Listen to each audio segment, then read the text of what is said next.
Welcome back to FirstEnergy Stadium, America's classic ballpark, as we get set to begin the third home series of the 2025 season.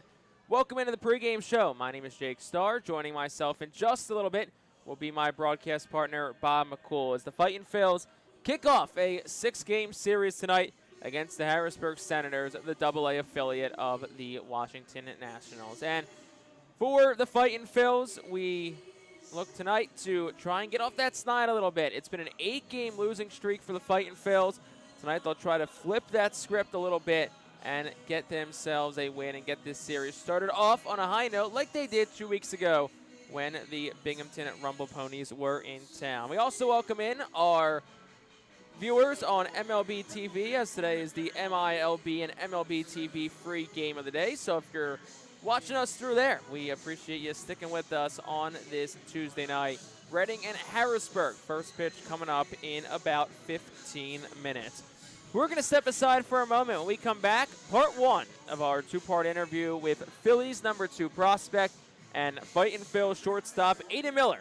Part one of that conversation with Miller is coming up right after this.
Back on the pregame show here on the Reading Fightin Phils Radio Network. A little more than 10 minutes until first pitch of Reading and Harrisburg in this first game of a 6-game series gets underway. And as we teased before we went to break, we'll now throw things over to part one of 2 of our interview with Fightin Phil shortstop and Phillies number 2 prospect Aiden Miller.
And that's part one of our two-part interview with Fightin Phillies shortstop Aiden Miller.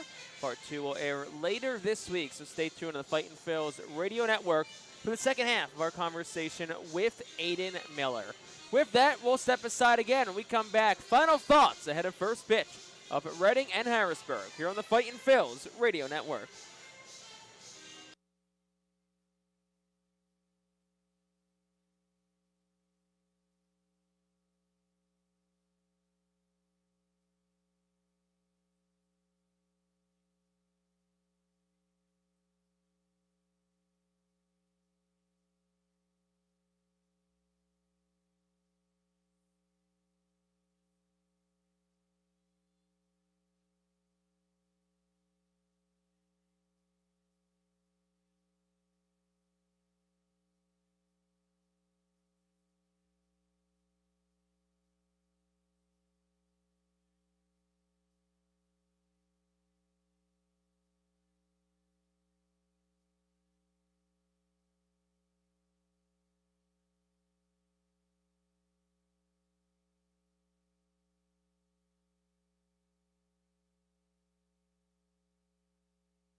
Welcome back into the pregame show here on the Fightin Phillies radio network.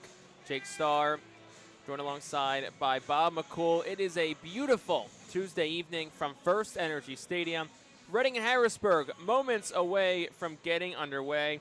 We got a great pitching matchup tonight, too. Jarlin Cesana, Aberson Castellano going for the Fightin Phillies. And Bob, I'll bring you in here now.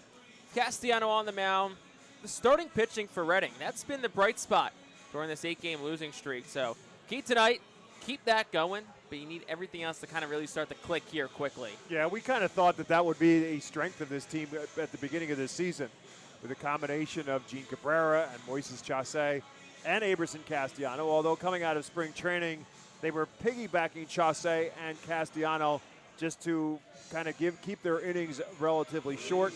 And so now Castellano gets his first start of the night. And so that's been the strength. If the bats can come around, maybe we can put the whole package together. Well, let's see what happens tonight. It was a strong start to the homestand last Tuesday, and temperatures that were probably half of what we have right now. And we'll see if the Fightin Phillies can snap their 8-game losing skid and get a big win tonight to start off this 6-game series. Fightin Phillies have taken the field. It's time for the national anthem, and with that, that'll conclude tonight's pregame show. We'll step aside for a moment. Bob McCool has your lineups and first pitch coming up right after this.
Good evening, everyone, and welcome to FirstEnergy Stadium as the Reading Fightin Phils at the Harrisburg Senators begin a 6-game series. The Senators come in at 9-12. The Reading Fightin Phils come in at 5-14.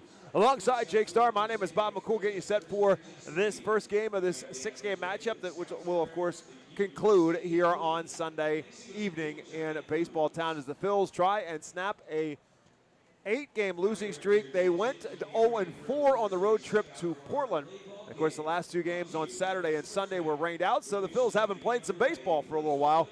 We'll see how and if that affects them in any way. Here is the lineup for the Harrisburg Senators as we get started tonight. Dalen Lyle will lead it off and play in center field. Nick Schnell will bat second and be in right field. Yohandy Morales bats third. He is at third. Cade Wallace is the cleanup hitter playing at second base. Joe Naranjo is the first baseman batting fifth.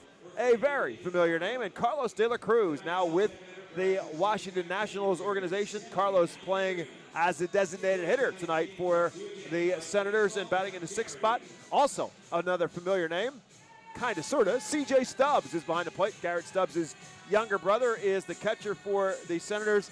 Philip Glasser will play in left field at bat 8th, and Viandel Pena bats 9th and plays shortstop, and that lineup bats against right-handed pitcher Aberson Castellano. 4th appearance, first start of the year for Castellano. He was supposed to go Saturday, was then going to pitch Sunday. Now he pitches Tuesday, so 9 days rest in total for Castellano. 2-1, a .90 ERA. 10 innings pitched, 7 hits, just an earned run, 2 walks, 10 strikeouts. Opponents at 194 against Aberson Castellano so far. A very Chamber of Commerce-like evening here in Baseball Town. Our game time temperature presented to you by All Temp Enterprises is a beautiful 78 degrees. There is a breeze blowing. Officially, it's listed at about 7 miles an hour with gusts at 15, although it feels a bit more breezy than that. And if you take a look at the American flag on top of center field at Redner's Event Center, it does look like it's blowing out to left center field as Aberson Castellano starts Dalen Lyle with a ball low and inside. Castellano, the 23-year-old right-hander, winds and delivers his 1-0 pitch, and Lyle hits a line drive right at the shortstop, Aiden Miller, and that quickly, we have 1 out here in the first inning. Yeah, good start there. I mean, good swing from Dalen Lyle, but Aiden Miller had himself positioned perfectly. Also, if you are watching us through MLB or MILB TV, free game of the day, welcome in, and appreciate you spending part of your night with us. And that brings Nick Schnell to the plate. Schnell hitting at .324 on the season. No home runs and 8 RBIs. And the first pitch to another left-hander lead in the lineup. Back-to-back lefties to lead off for Delano Shields' lineup. And the first pitch from Castellano is there for a called strike. Castellano does pitch from the stretch. And the 0-1 pitch is a bit low. It's 1-1. The defense behind Castellano. Henry Mendez is in left. Elio Prado's in center. Leandro Pineda is in right. Keaton Anthony's at first base. Trent Farquhar is at second. Aiden Miller, who made that first play, is at shortstop. Luis Verdugo is at third, and Jordan Disson is behind the plate. 1-1 pitch. Lifted into left field, slicing towards the line and out of play. Henry Mendez gives it a chase. It will stay in play, and he'll make the catch right before the third base grandstand. And we've got 2 outs here in this first inning. Yeah, good job by Mendez sticking with that one. It looked like it was kind of sailing for a bit, and then it kind of stopped in essence. I think the wind maybe kind of blowing out towards center kept that in play. And Mendez, who's played a good left field this year, able to make that play. That'll bring Yohandy Morales to the plate. Morales hitting at .234 on the season. The Senators finished a series at home on Sunday against Erie, and they ended up going 2-4 in the series. Morales was 5 for 20 in the series. He did have 5 of his 9 RBIs in that homestand. 1-0 pitch now coming from Castellano. The right-handed hitter is a chopper towards short on a big hop. Miller has it. The throw across is in time, and a smooth top half of the first inning for Aberson Castellano. 1 week back at the Ready Fight Phils Radio Network. The Senators, nothing. The Fight Phils coming to the plate.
Here is tonight's Fightin' Phil's starting lineup presented by Golden Oaks Landscaping. Robert Moore is in the leadoff spot. He is the designated hitter for the Phils.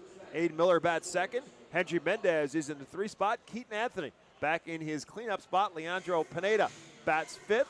Trent Farquhar is in the 6th spot. Luis Verdugo bats 7th. Elio Prado bats 8th.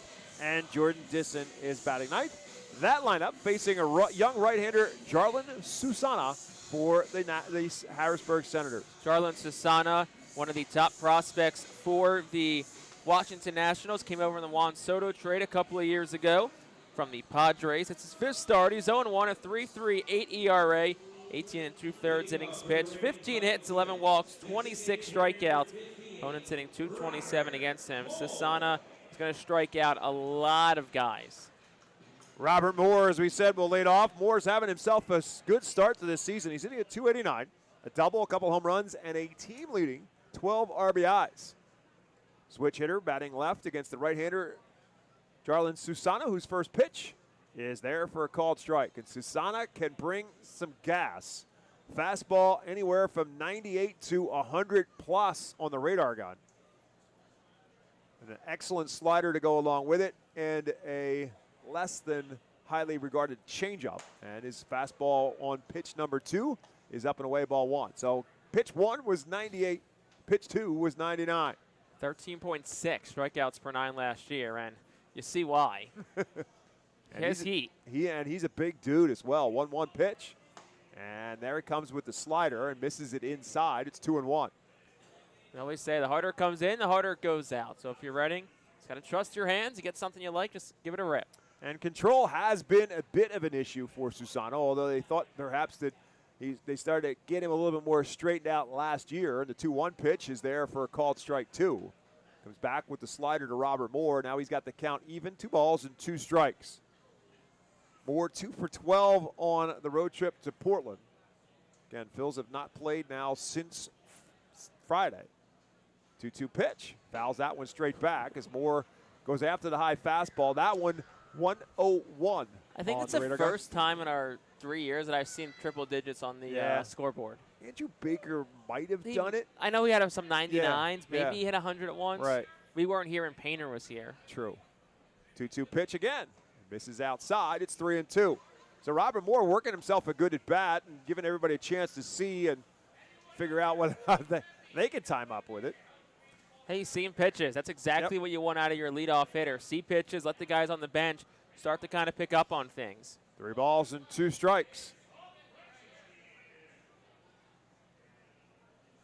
Swings and misses. It got maybe a foul tip, but it's held on to by C.J. Stubbs.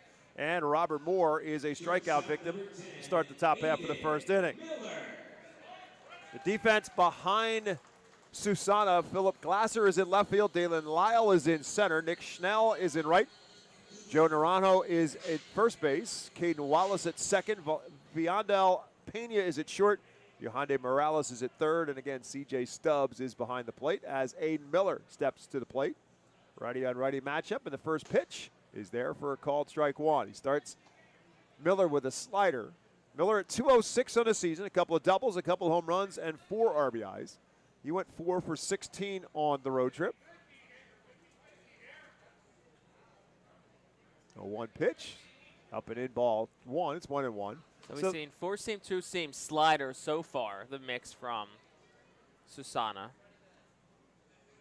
Miller, one ball, 1 strike to him right now.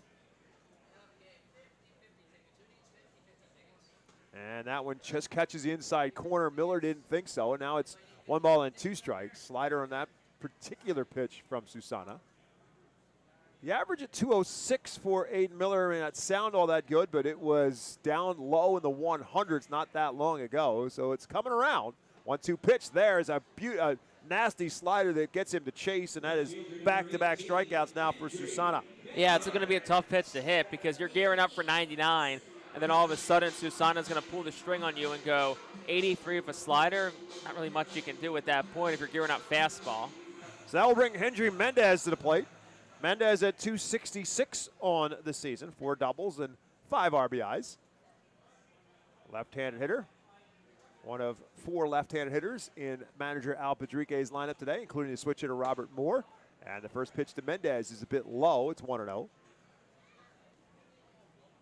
Infield plays Mendez around to pull. The outfield very much the other way.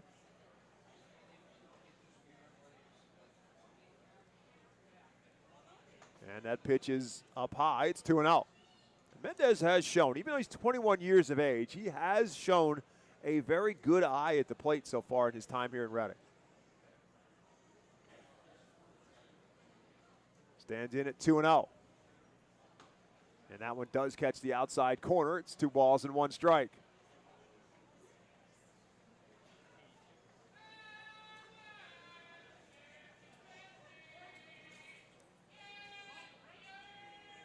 Back with his 2-1 pitch. Fouls that one straight back. Mendez had a pretty good cut at that. It's 2-2. I think tonight we better be on high alert up here. If a hard-throwing righty, any lefty bat, if they're behind something to get under it, they'd be coming right our way, Bob. Could very well be. And it's not going to be soft either. either. It's not going to be a lazy fly, that's for sure. No humpback liners if that happens. 2 balls and 2 strikes to Andrew Mendez.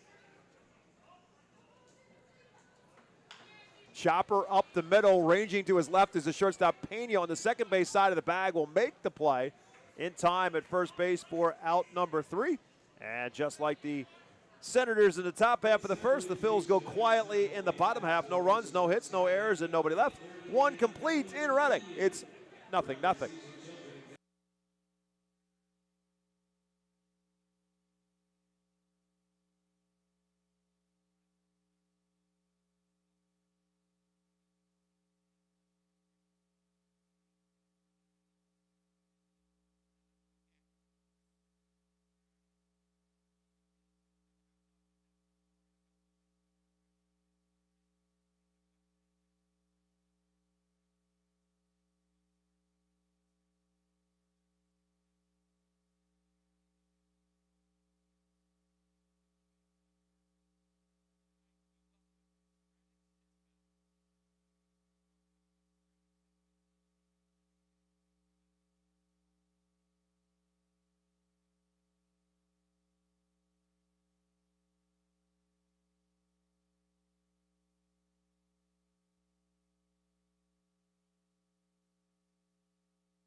International Fireworks is the official sponsor of the Art Phil's fireworks shows during the 2025 season. Head to their store at 242 Sycamore Road in Douglasville or visit fireworksrus.com, and we'll have some fireworks for you as this homestand continues Friday night and Saturday here at Baseball Town. Make it feel even like we're getting more into the season as we expand the fireworks on just Saturday of the last homestand. Now we got fireworks on Friday and Saturday as well. Aberson Castellanos back to work. He'll face Cade Wallace, Joe Naranjo, and Carlos De La Cruz here for the Senators in the top half of the second.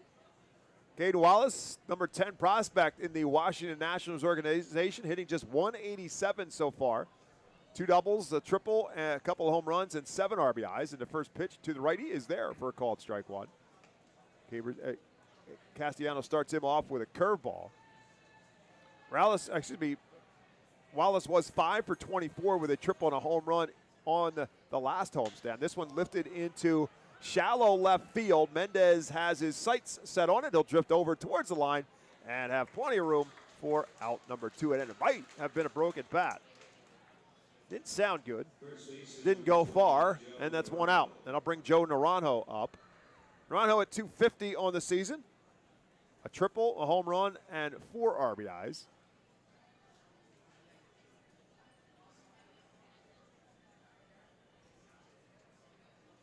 Naranjo had been with the Cleveland Guardians organization, was a 3rd-round pick of Cleveland back in 2019. First pitch to the left-hand hitter, swings and misses. Was released by Cleveland in 2024 and signed by the Nationals. So last season played portion of his season in Akron, and then the second half of his season after the acquisition with Wilmington, which is the high A affiliate of the Washington Nationals. 1 ball and 1 strike to him here. It's Castellanos back to work.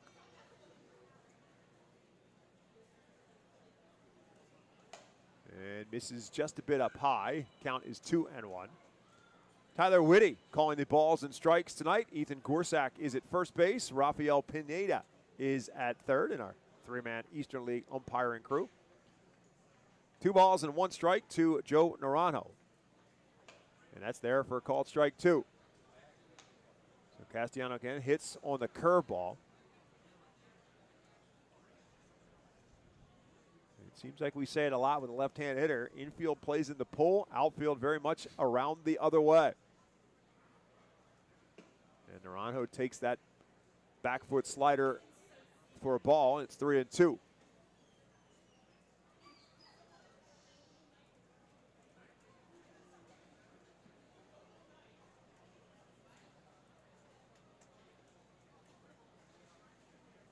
And the 3-2 pitch is way inside, almost hit him, and actually may have hit him. Doesn't matter, it's ball 4, but I think that actually did officially hit him. I don't know if anyone else saw this. I'd ask for an appeal because it almost looked like he kind of like swung it forward when he was getting out of the way. But it looked like, I guess it wasn't that close. But it looked like, at least from up here, that the bat may have came forward. Anyway, here's an old friend. Carlos De La Cruz steps to the plate. Carlos, of course, played parts of 3 seasons here in Reading. Had some great numbers here, and one of the best dudes you meet as well. And the first pitch to Carlos is up and in for a ball. Carlos last year played 65 games here at Reading, and then the promotion to Lehigh Valley to finish up the season. Ultimately left go as a free agent, signed with the Nationals in the offseason as a minor league free agent. And the 1-0 pitch with Naranjo taking his lead off of first. He beats this one foul and right off the netting in front of the Senators dugout. Carlos in 2023 was an Eastern League All-Star at .259 with 24 home runs and 67 RBIs. Last year at .262 with 8 home runs and 35 RBIs with the Fightins. 1-1 pitch. Drives this one into, pops it up. Actually got under it a little more than I realized. Aiden Miller will drift back into the shallow portion of left field and make the catch for out number 2. So that'll bring up C.J. Stubbs. As I mentioned earlier, C.J. is the younger brother of Philadelphia Phillies, now Lehigh Valley Iron Pigs catcher Garrett Stubbs. C.J. is 28 years of age.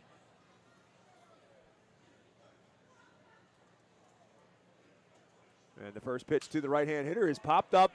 Foul ground, first base side. Keaton Anthony will chase after and actually drifts into fair territory or right on the line. But Anthony will make the catch without a problem, and it turns out to be another pretty easy inning for Aberson Castellano. No runs, no hits, no errors, and 1 man left on base. We head to the bottom half of the 2nd inning. We're scoreless in Reading.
This inning brought to you by Cornwall Manor, an active senior living not-for-profit community in scenic Cornwall, Pennsylvania, outside of Lebanon.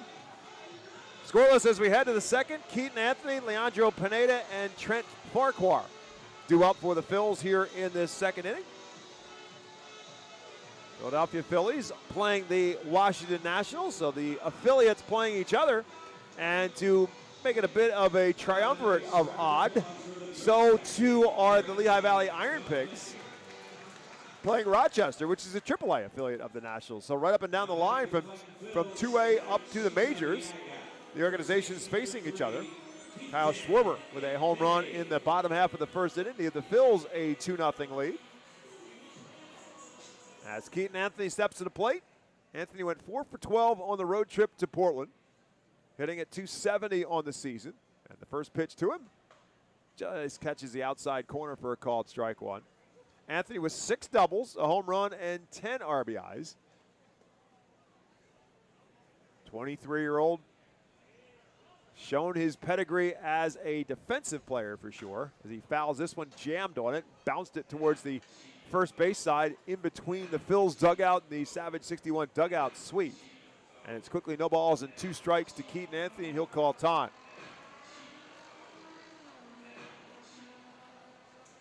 Susana, 6'6", 235 pounds, native of Dominican Republic, signed by the Padres in 2022, and he catches that one slider, and I locked up Keaton Anthony. Anthony wants to argue with it, but that looked like a pretty good pitch, and it was. And that will be the 3rd strikeout now for Susana, and 1 out here in the 2nd for Leandro Pineda. Been a struggle so far for Pineda. Went 1 for 10 in the road trip, and is hitting at just .095 as the left-hand hitter steps in. Swings at the first pitch, hits it hard but fouled on the first base line. Al Padrique coaching in the third base box. Michael Jones in the first base box. And Nick Schnell, the right fielder, has to gather it up and toss it into the first base grandstands. Turns it into a souvenir. And Susana ahead of Pineda. No balls and a strike. Swings and misses as he chases the high heat at 101 miles an hour from Jarlin Susana. Susana last year pitched 14 games in Fredericksburg, the Class A affiliate of the Nationals, then was promoted to Wilmington and made 10 more starts in High A. Now balls and 2 strikes as he winds and delivers. Swing and a miss, strike 3. And that is strikeout number 4, and it's out number 2 here in the 2nd. Just high heat that time that Pineda could not catch up to at 101. And that'll bring Trent Farquhar to the plate. Farquhar 3 for 17 on the road trip.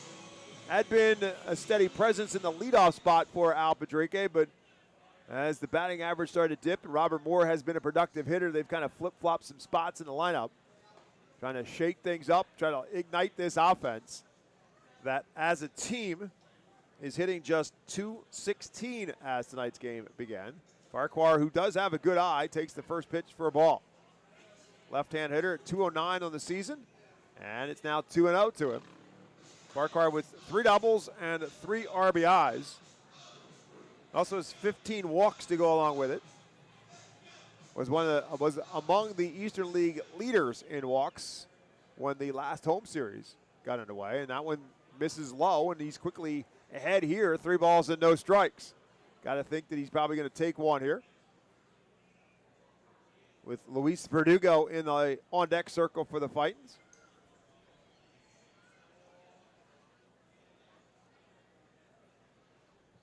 Three-0 pitch, misses ball 4. So Trent Farquhar is the Phil's first base runner on the first walk surrendered by Jarlin Susana. And that'll bring Verdugo to the plate, who's hitting just .146 on the season. He's got a couple of doubles. He's got a home run and 7 RBIs. He was 1 for 9 on the road trip to Portland. Farquhar with a pretty decent lead off of first. The first pitch to Verdugo is there for a called strike. So he missed on 4 straight to Farquhar. Goes back and drops the first pitch over to Verdugo to get ahead to the 7-hole hitter.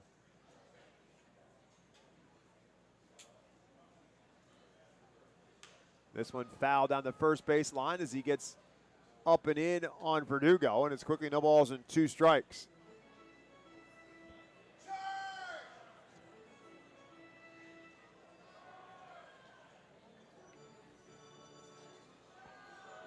First baseman Joe Naranjo holding Farquhar on. Now time's called by Verdugo at the plate.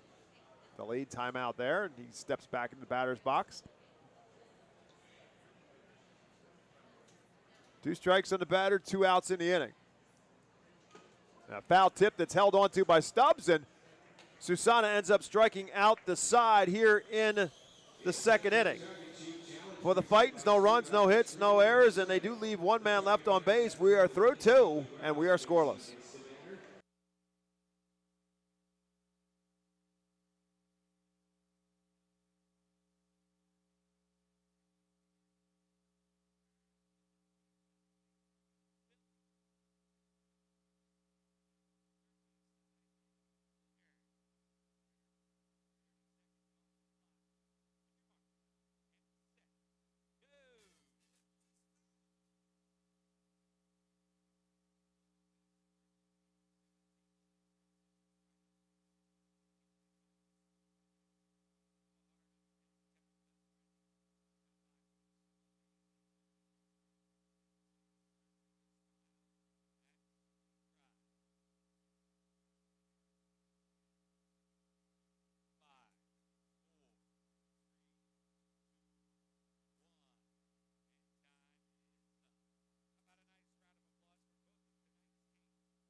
I want to thank our good friends at Pepsi for presenting the 2025 season here in Baseball Town. Go fight Phils. Drink more Pepsi. 8, 9, and 1 due up for the Senators here in the third. It's Philip Glasser, Biandel Pena, and the top of the order in Dalen Lyle to face Aberson Castellano. Matched up in what we thought could be a pretty good pitcher's duel between Castellano and Susana. And so far through 2 innings, it has shaped up to be just that. It's been a good matchup so far. Castellano making his first start of the season for the Fightin' Phils. Looked really good in relief. Just trying to build himself back up after he pitched only as a reliever in camp with the Twins. And, I'm very excited to see Castellano back in Reading after the season he had last year. So Glasser, who's having a great season so far, is hitting at .366 as the left-hand hitter steps in. And the first pitch to him is a curveball that's there for a strike 1. Glasser with 4 doubles and a couple of RBIs. He went 3 for 10 on the homestand against Erie. Senators at 9 and 12 on the season. 0-1 pitch. He's inside. It's 1 ball and 1 strike. That pitch actually landed in it technically is a ball. Maybe got a clip of the zone, but landed in a good spot. So 1 ball and 1 strike. Verdugo, the third baseman, up just on the edge of the grass, just in case, with the left-hand hitter Philip Glasser up. And there's a chopper right to him. Comes in, charges, and makes the throw in plenty of time for out number 1. A couple of times tonight, the defensive positioning has been perfect. Verdugo up there. Miller, the first batter of the game, on Lyle, lined out right to him. Try saying that 10 times fast. Lyle lined out. But no, it's always nice when the scouting reports pay off. But you probably didn't read this. Maybe you did. The Athletic ran a really good article about Joe Madden the other day. No. I'll kind of get into it more a little bit, but just when it comes to defensive positioning and all the kind of analytics stuff, it just made me think of that.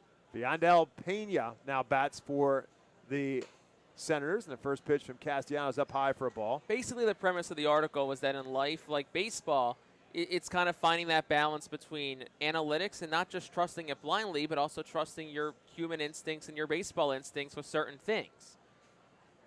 1-0 pitch to Pena is there for strike 1. Example of that might be you might have a lefty hitter up who's very pool happy, so the analytics might say let's play him shaded to go that way, but you might say, hey, he's been late on every pitch he's seen. Maybe we should position our guys the other way. Correct. Because he's going to be late. It's that eye test versus those pure analytics. 1-1 pitch, just a bit outside, especially with it's as simple as it can be with somebody like Susana, who's throwing cheese up there at 99, 100 miles an hour. The odds are that you're not going to pull it very well or very often. 2-1 pitch. Chopper first base side, but this one will stay foul. It's 2-2. For those who subscribe to The Athletic, I highly recommend reading it because it's a good just like life and business type comparison too. Like the numbers might say one thing, but your instincts might say another thing. And if you've been doing something for as long as Joe Madden's doing it, your instincts might be right. Yeah, he's been around the game for so long and such a great instinct to the game. 2 balls and 2 strikes to Pena. That's up high for a ball. It's 3-2. I believe it was Game 3 of the 08 World Series. They went with the 5-man infield in the 9th inning, and didn't matter. Phillies won anyway, but still, it's like that kind of unconventional stuff that nobody was thinking about back then. Now 3-2 to Pena. Castellano trying to make sure he doesn't lose the 9-hole hitter, and he does not as he gets him to chase a pitch in the dirt. Disson will pick it up and throw down to first base in plenty of time, and that's the first strikeout for Castellano, and it's the second out here in the third. Yeah, as good as he's been, surprisingly the first strikeout tonight, and he's been very efficient. He's been efficient pretty much all season. I mean, you look at his last outing, 51 pitches in 4 innings. His first outing, April the 9th, threw 28 pitches, 21 strikes, and 3 innings worked. He probably wanted to keep going there, like, no, pump the brakes. That brings the top of the order and Dalen Lyle to the plate. He hit the line drive right at Aiden Miller. First time up, and this time he lifts this one foul and out of play. I think the irony of the whole back to the joke, just to put a bow on the Madden conversation is, who's the team that kind of started this whole analytics revolution? The Rays. Athletics. Well, that, true, yeah. But the Rays, and that was kind of where Joe Madden was. Correct. So it's just kind of funny how it all comes full circle back to that. 0-1 pitch is lifted into left field. Mendez drifting back to the wall, looks up, and it's on the deck, and on top now are the Harrisburg Senators as Dalen Lyle drives one to left field and out for a home run, and the Nationals are on the board first.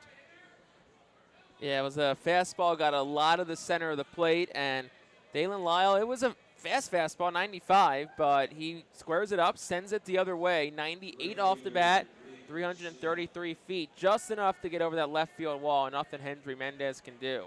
Second home run of the season for Lyle. It's his team-leading 14th RBI of the year. And it brings up Nick Schnell. And first pitch to Schnell is up high for a ball.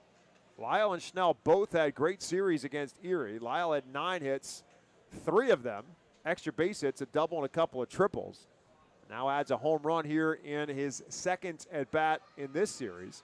And this one is popped up left side but drifting out of play, and it'll be 1 ball and 1 strike now to Schnell. Schnell had 11 hits in the series against Erie, 11 for 23, lifting his batting average to 324 coming into tonight's game. And the 1-1 pitch about to come from Castellano. Beats this one foul and off the facing this time of the Fightin's dugout. Speaking of the Tampa Bay Rays, it was the original team that drafted Nick Schnell. Compensatory pick back in 2018. Signed as a minor league free agent with the Nationals in 2024. 1-2 pitch to him is bit outside for a ball. It's 2-2. Last year played at both AA and AAA for the Rays. Montgomery is their AA affiliate. Durham is the AAA. 2-2 pitch. Tried to check his swing, cannot. Disson will pick it up, throw down to first base for the strikeout, and that will end the inning for the Senators, but not before they get the first run. They do it on the home run by Lyle, so it's a run on a hit and an error and nobody left, and it's a 1-0 lead for the Senators as we come back to the bottom of the third.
We head to the bottom of the third inning. This inning is brought to you by Swartz Culleton PC. You can expect reliable and experienced attorneys who are committed to getting you justice after a serious personal injury. Call Swartz Culleton today at 1-800-JUSTICE. Jarlin Susano, who's been dominant through the first 2 innings, back to work. Now has a 1-0 lead to work with, and he'll face, just like Aberson Castellano did in the top half of the third, the 8, 9, and 1 hitters due up. Elio Prado, Jordan Disson, and Robert Moore due up for the Fight.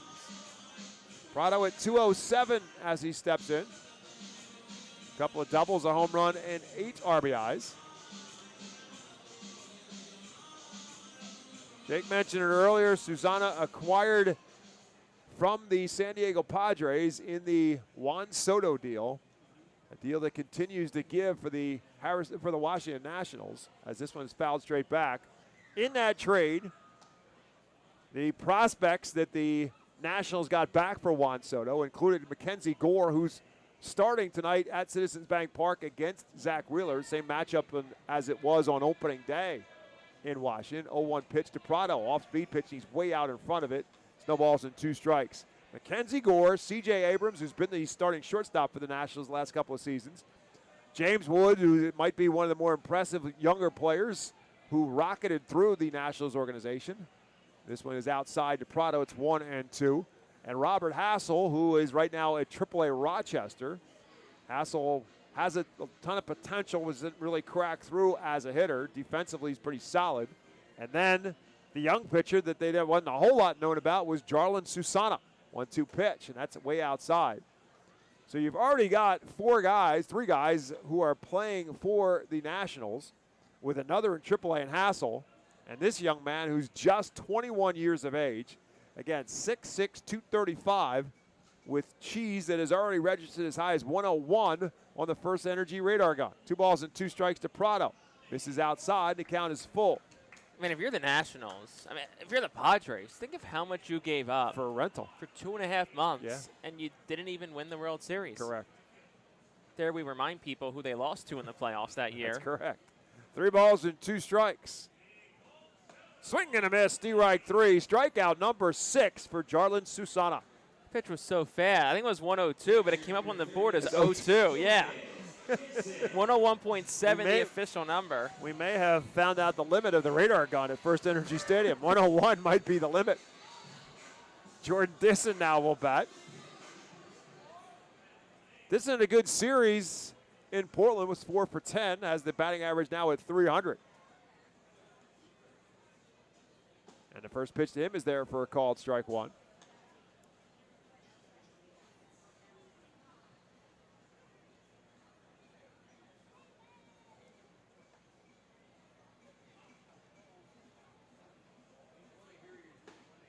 And just misses this time with the cutter. It's 1 ball and 1 strike.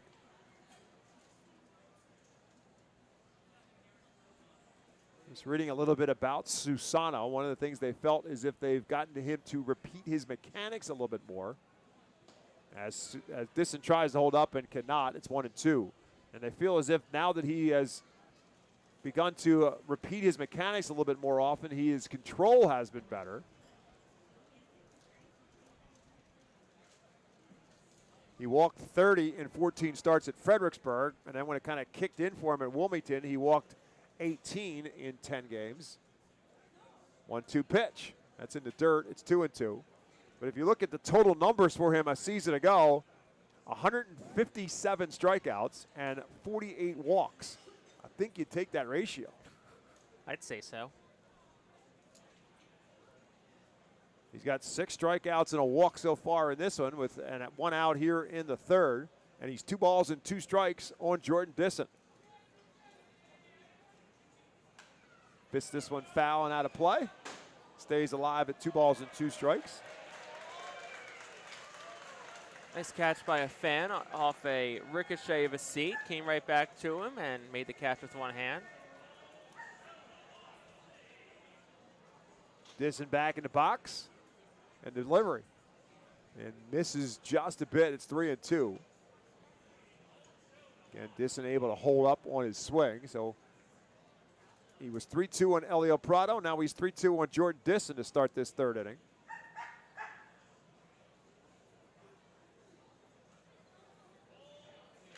And he fouls this one straight back. So Disson hanging tough here. A couple of foul balls to stay alive. Yeah, 1-on-1 on that last pitch, and it's had it straight back, which usually tells you that you're on it. More pitches you see, in your mind, slower it gets. Not literally, but you start to see it better. Back with the 3-2 pitch. And that's outside ball 4. So Disson ends up working the walk. And so that's now 2 walks given up.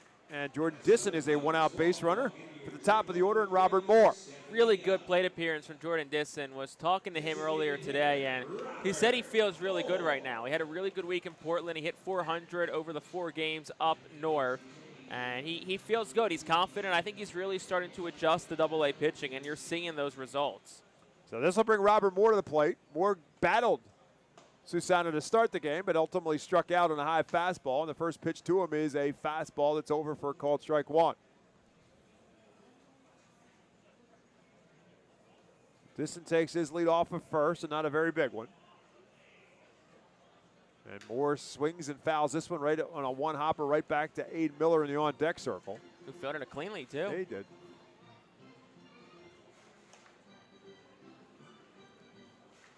Interesting that Aid Miller just took the weight off the bat. So I guess he thinks he's got the timing down. Second time through. Thing anymore. This guy's got nothing. No balls and 2 strikes. Way inside. How somehow or another he spun out of the way of it. Yeah, 102 coming right at you. You're going to get out of the way quickly. It might have been desperation more than anything. So, and to reiterate, the pitch clock said 0-2 again. So, again, 101 is the limit. 1-2 pitch. Foul tipped in and out of the glove of Stubbs, so Moore stays alive.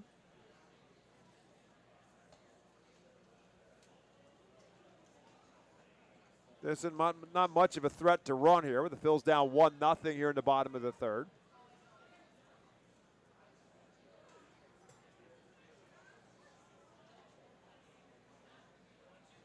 One-two pitch, just misses. It's 2-2. Good take there by Moore.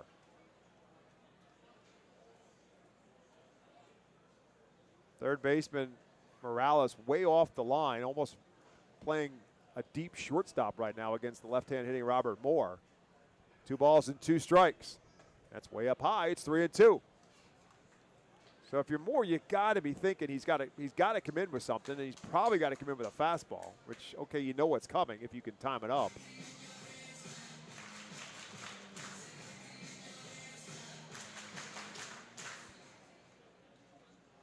Three balls and 2 strikes at the pitch. Way inside, goes all the way to the backstop. And it'll come right back to Stubbs, and Disson will just jog to second base on back-to-back walks here. The Phils have something going with a runner in scoring position now and 1 out. Yeah, a couple of walks here from Susana we talked about. He will walk guys at times, and this is one of those situations. So let's see how Redding responds. I mean, you got him up to 50 pitches. Season high is 87, so about 35, 40 more pitches left on his docket tonight. So see if he can just keep working him. That brings Aiden Miller to the plate. Miller also a strikeout victim his first time up. 2 on, 1 out. Bottom half of the 3rd inning and a 1-0 game in favor of Harrisburg.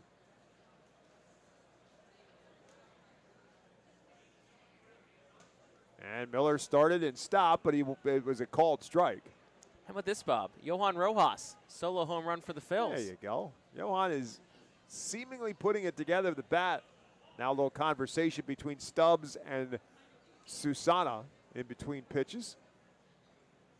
Don't know if that was a cross-up of some kind, because it was a called strike to Aiden Miller. And Johan Rojas has really put together a nice couple of weeks with the bat in his hand. No balls and a strike to Miller. Again, started, but he keeps the hands back, and the count is 1-1. Making it interesting for Brandon Marsh if and when Brandon Marsh can recover. Marsh was in Lehigh Valley trying to get through a 10-day rehab, but re-aggravated the hamstring. 1-1 pitch now to Miller is there for a called strike. Now, Rob Thompson did say today that Marsh has seen the doctor today. They expect him to resume his rehab later this week, so seems like they're not overly concerned about Marsh's prognosis long term. Again, the Iron Pigs are in Rochester. 1-2 pitch now to Aiden Miller. Again, started and stopped, but it's over for a called strike. So Miller clearly not really seeing it all too well from Susana. Started and stopped on almost every pitch and goes down looking for out number 2.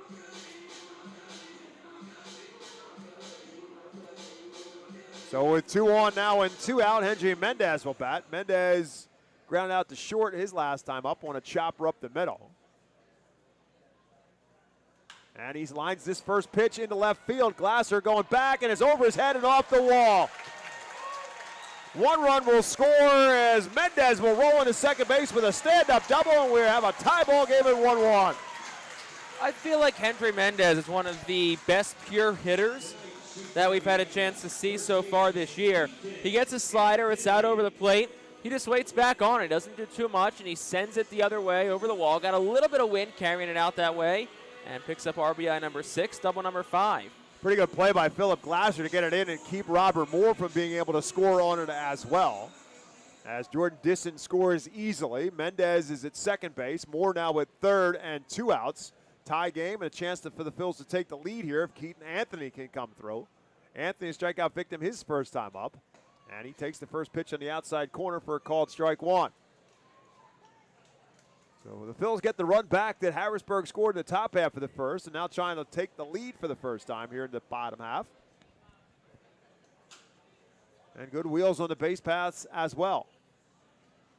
0-1 pitch. Line fouling out of play, and Anthony quickly in a hole, no balls and 2 strikes. And you got to be on alert on the base paths because he could bounce one up there at any point in time. But it feels like second time through, early returns are.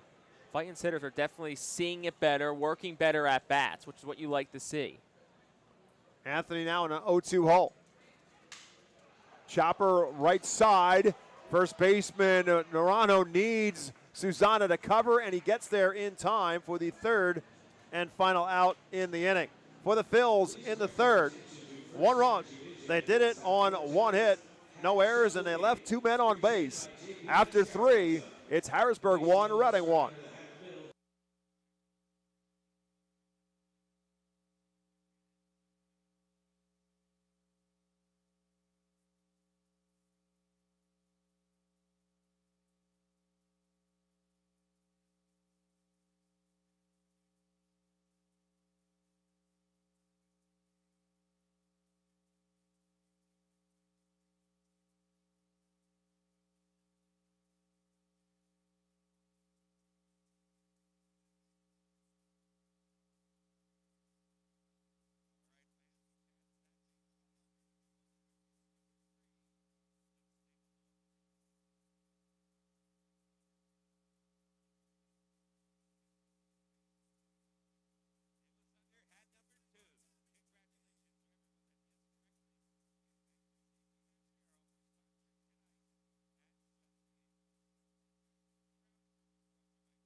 We're now tied at 1 apiece as both teams put a run across in the third inning. We start the top half of the 4th inning. Take over play-by-play is my broadcast partner, Jake Starr. Thank you very much, Bob. Like you said, it's a 1-1 score in this top half of the 4th inning. And a reminder that every Tuesday, all active military and veterans receive $3 off box seats thanks to Burke's Oral Surgery and Dental Implant Center. It is Tuesday, and it is a beautiful one at that. Temperatures in the upper 70s all day. The sun is setting. Just a perfect night for baseball. And this week as a whole looks like it's really, really nice. So definitely make your way out to the ballpark, which should be a good matchup against the Senators just from down the turnpike in Harrisburg. Yoandy Morales leads off. Aberson Castellanos back on the mound for the Fightins. His first pitch home is swung on a ground ball towards the middle. To his right, Farquhar fields behind the bag. Bounces the throw to first. It's not in time. It was a good effort from Trent Farquhar, but it'll ultimately be an infield single from Yoandy Morales, and that'll bring Caden Wallace to the plate for Harrisburg. Yeah, pretty much everything working against Farquhar. He went a long way to go get that, ranging to his right, and then has to try to get something on the throw. Ends up bouncing it, but good hustle by Morales to be able to beat it out. Farquhar did what he could, and a pretty good stretch by Anthony to try to get it, but just a little bit too much of a slow roller. So Caden Wallace from the right side. First one to him. Swinging a miss. It's 0-1. Castellano came in here with a sinker at 95. Caden Wallace 0 for 1 in tonight's game. Flew out the left his first time up. Wiggles the bat over the plate. Slightly open stance from the right side. Left toe up for the righty Wallace. 0-1.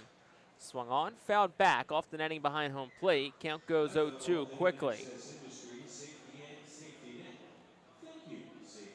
Wallace a 184 hitter so far this year. He's got a couple home runs. He's driven in 7 on the campaign so far. Month of April almost to an end. Just 2 more days left in the season's first month. It's felt like it's flown by. No balls, 2 strikes to count to Caden Wallace. No outs, top 4. Castellano ready, fires home. It's swung on, it's hit in the air well, deep center field. Elio Prado's back, he turns and he'll play it off the top of the wall. Heading towards third is Morales. He'll get the stop sign there. Behind him at second is Caden Wallace. It's a double for him, his 3rd of the season. Good job by Elio Prado in center to play it well and keep the runner on 3rd. But nonetheless, it's going to be an opportunity here for Joe Naranjo.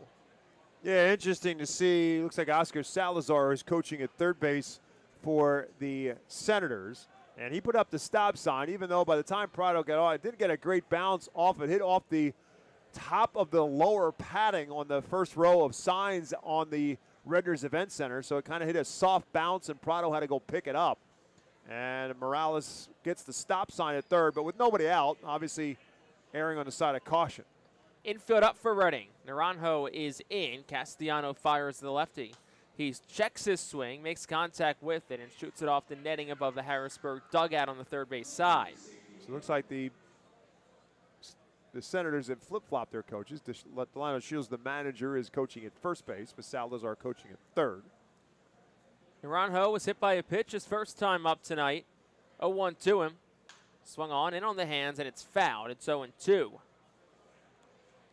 Naranjo 2 for 5 this year with runners in scoring position. He's driven in 3.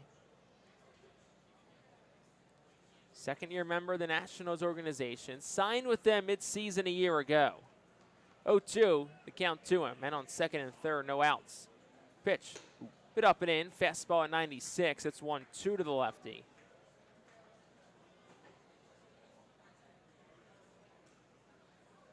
Infield's up. Miller at short is almost in front of the second base bag. Verdugo practically even with the bag at third. Right side straight up. 1-2 home. That is just outside for a ball. The count goes even at 2-2. 1-1 ball game, top half of the 4th inning. Reading trying to keep it that way with the infield up. And men on second and third, no outs.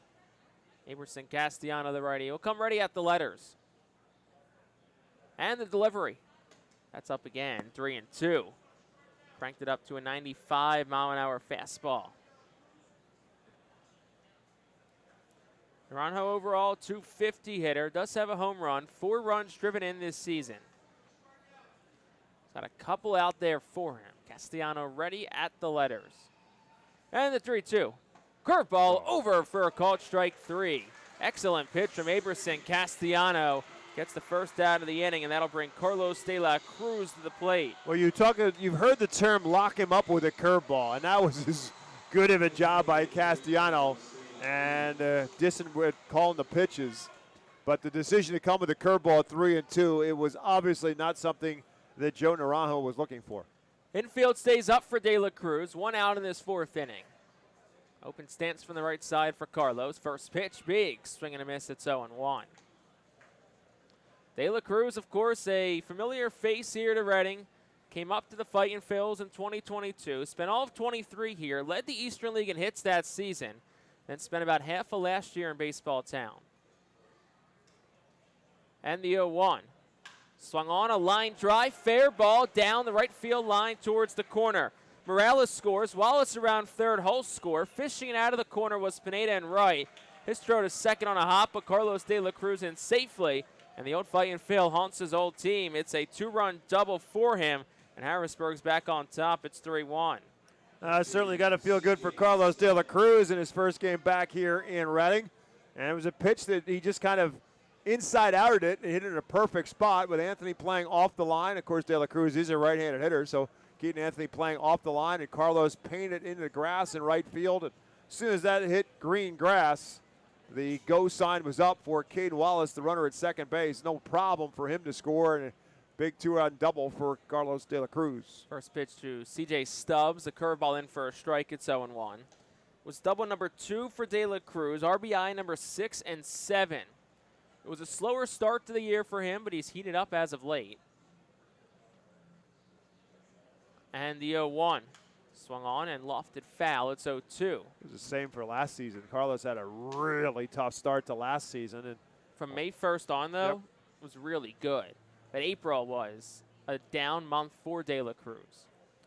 He leads off second. No balls, 2 strikes to C.J. Stubbs. Younger brother, of course, of Iron Pigs catcher Garrett Stubbs. Pitch to him. Curveball. Bit inside. It's 1-2. It still feels funny, doesn't it? Saying Iron Pigs or saying Carlos De La Cruz on the other team? No. Saying that Iron Pigs catcher Garrett Stubbs. One of the most popular, probably, Iron Pigs catchers there's ever been. 1-2 the count to C.J. Stubbs. 0 for 1 in tonight's game. Pitch home. Bit outside. It's 2-2. Stubbs was signed by the Nationals as a free agent last May.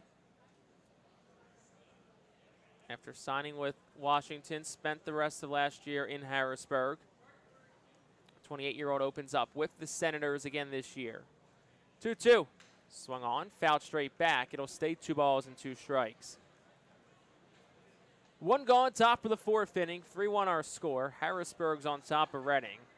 Thanks to a 2-run double by former Fightin Phil, Carlos De La Cruz. Stands towering, 6'8", leads off second base.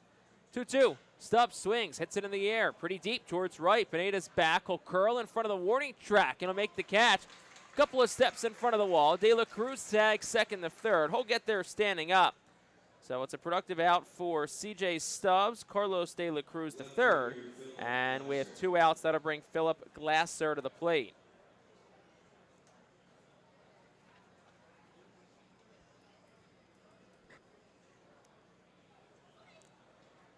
Glasser will dig in from the left side, 0 for 1 in tonight's ball game. 357 hitter. Got a couple of RBIs this year, as Carlos De La Cruz gets his lead off third. Castellanos at 53 pitches, and number 54 home is down for a ball. It's 1-0.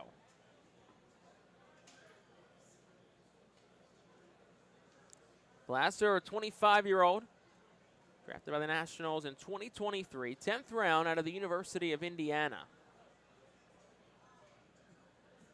Pitch to him is a curveball in for a strike. It's 1-1. Verdugo at third is even with the bag, about a third of the way down the line. Miller at short is shaded towards second. Farquhar maybe a couple of steps towards the hole on the right side. Anthony straight up at first. With the left-handed bat, Philip Glasser hitting. Outfield plays pretty straight up. 1 ball, 1 strike to count the Glasser. Castellanos set at the letters, and here's the pitch. Swung on, ground ball third. It gets by Verdugo down the left field line towards the corner.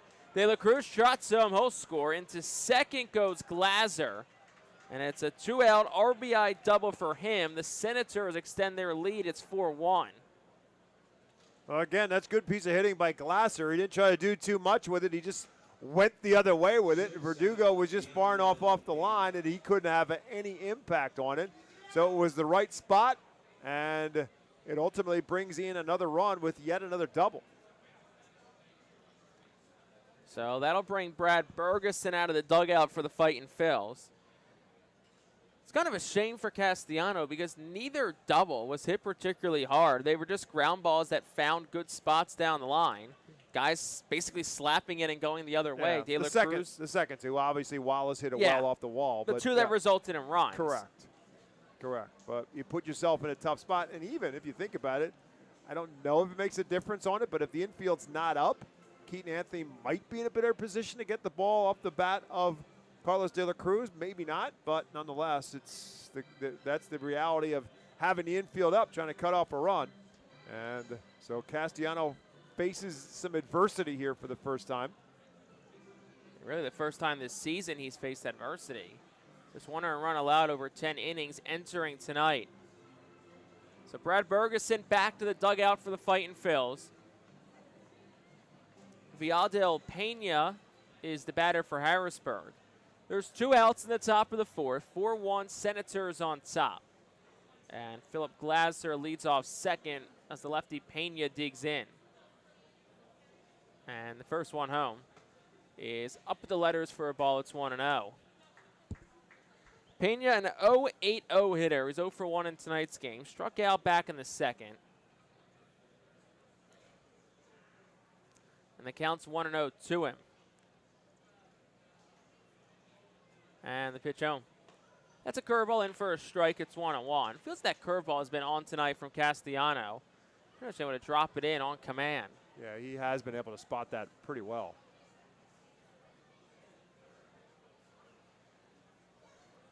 Ball and a strike to count to Pena. Castellano checks the runner, fires home.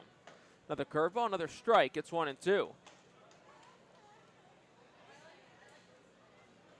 Ada Miller close to the bag. It's second. Right side straight up. So is Verdugo. Miller really the only one who's shaded over. Outfield plays Pena to go the other way. 1-2. Swung on, fouled straight back, and it'll stay a ball and 2 strikes to Viandel Pena. 7th Senator bat to the plate this inning. Castellano tagged for 3 runs already here in the 4th, trying to stop the bleeding where it's at. Ball and 2 strikes, 2 outs. Castellano ready, deals home. Swing and a miss, struck him out on a curveball. It's a 4th strikeout tonight for Aberson Castellano. And in this top half of the 4th inning, Senators get 3 runs. They did it on 4 hits. There were no errors and 1 man left on base. We're through 3.5. We'll go to the bottom of the 4th. Harrisburg leads it 4-1.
Klein is proud to be the official transportation provider of the Reading Fightin' Phils. Klein Transportation gets the R Phils to all their road trips throughout the 2025 season. For more information, go to kleintransportation.com. So we go to the bottom half of the 4th inning. Fightin' Phils down 4-1 to Harrisburg, and they'll send 5, 6, 7 to the plate against Jarlin Susana, who's allowed 1 run through 3 innings so far. Leandro Pineda digs in from the left side. He'll lead things off for the Fightin' Phils. And Susana, the righty, tall righty, fires the first one home. And that is a fastball at 100, down and away. It's 1-0. No, it's been a slow start to the year for Pineda. But as hard as Susana throws and as strong as Pineda is, if he can get a hold of a fastball, watch out. 1-0. Swung on, hit in the air, foul out of play to the left side. Count goes 1-1. Curious if we'll see Leandro Pineda's hands begin to drop a little bit more as this season goes on. It looks like they're down a little bit from the beginning of the season. 1-1. Swung on, line drive, hard hit, foul. It's 1-2. He really holds those hands up high in his approach to the plate, but with the struggles and whether or not it's just a timing mechanism, maybe get those hands a little bit lower in his body and his stance, get started in his swing a little sooner. 1-2 the count. Susana deals home. That is just south of the knees of the cutter. It's 2-2. Pineda 1 for 10 last week at Portland. Was 0 for 3 of a strikeout in Friday's game, which snapped the season best 8-game on base streak. She reached base at a .324 clip over. 2-2 in tight. It's 3-2. That's been the one thing about Pineda this year. Though the numbers haven't looked great, he has still had a lot of productive at-bats. He's had a good amount of sac flies. He's walked a good bit, too. So even when the swing's not there, he's still finding ways to be productive at the plate. 3-2. Swung on and fouled straight back. The count will stay full. Been a lot of good at-bats tonight from Reading. Don't have the number off the top of my head, but it's been a good amount of 3-2 counts tonight. It's a creature trying to attack us from the front. 3-2 is outside ball 4.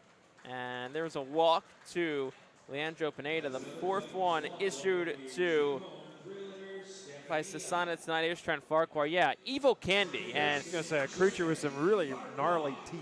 I know we have more of a national audience tonight, but being free game of the day. So for those who don't know, we do a vegetable race every night here at FirstEnergy Stadium. And Evil Candy's job is to, well, supposed job, is to disrupt the vegetable race. Right.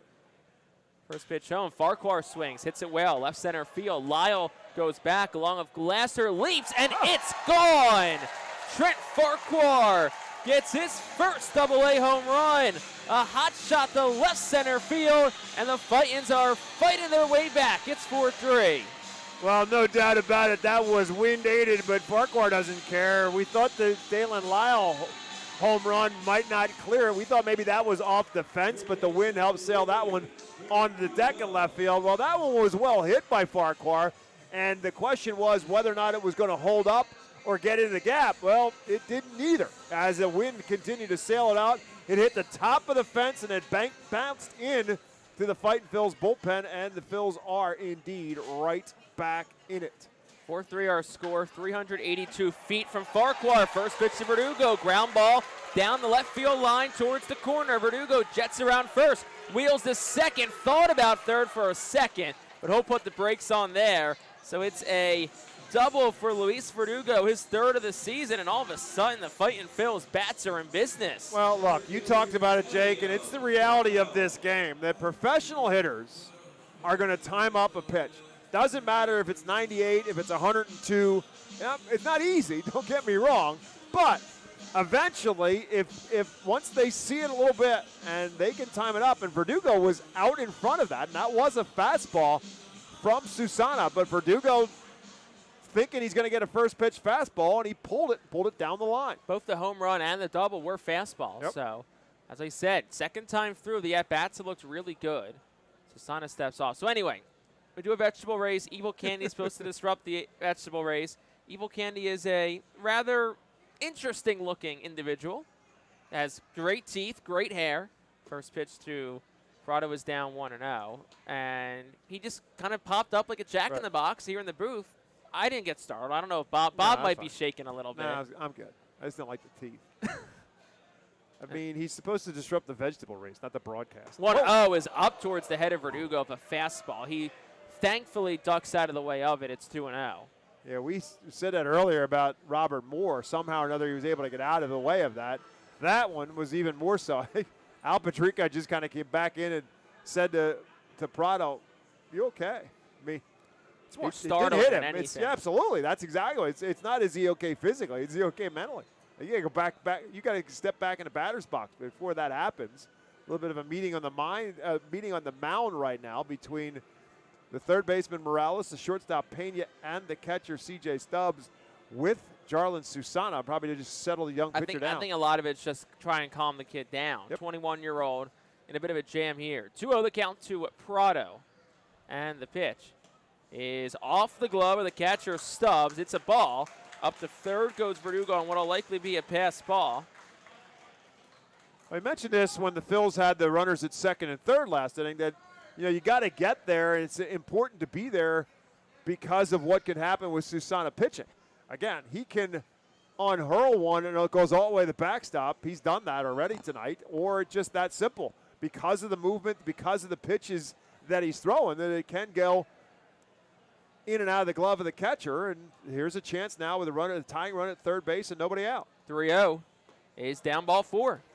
So 4 straight base runners to start this inning for the Fightin' Phils. 5 walks tonight for Susana. He's got 7 strikeouts. Hasn't gotten one in a while. And now here comes the all of a sudden very hot Jordan Disson to the plate. It's also jacking his pitch count up as well. He's now up over 70 pitches at 71. So you got that aspect of this going on as well, that even if you don't finish this off, and you're in a great position here, it's first and third and nobody out, but how much longer can Susana go beyond this fourth inning? You get maybe another fifth if he gets out of this clean. He's far from getting out of this clean. First one to Disson is outside corner. It's 0-1. Good week last week for Jordan Disson. 4 for 10. Couple of runs scored at Portland. 2 hits in back-to-back games last week to start the series. Also multiple hits in 3 of his last 5. 0-1. Swing and a miss. It's 0-2. Found himself out in front of a slider. So no balls, 2 strikes, no outs to Jordan Disson in the bottom half of the 4th inning. 4-3 our score. We got runners on the corners. Fightin Phil's already a pair of runs here in the 4th. They're looking for more. 0-2 the count. Disson, slightly open stance from the right side. Pitch home. That's low and away. It's 1-2.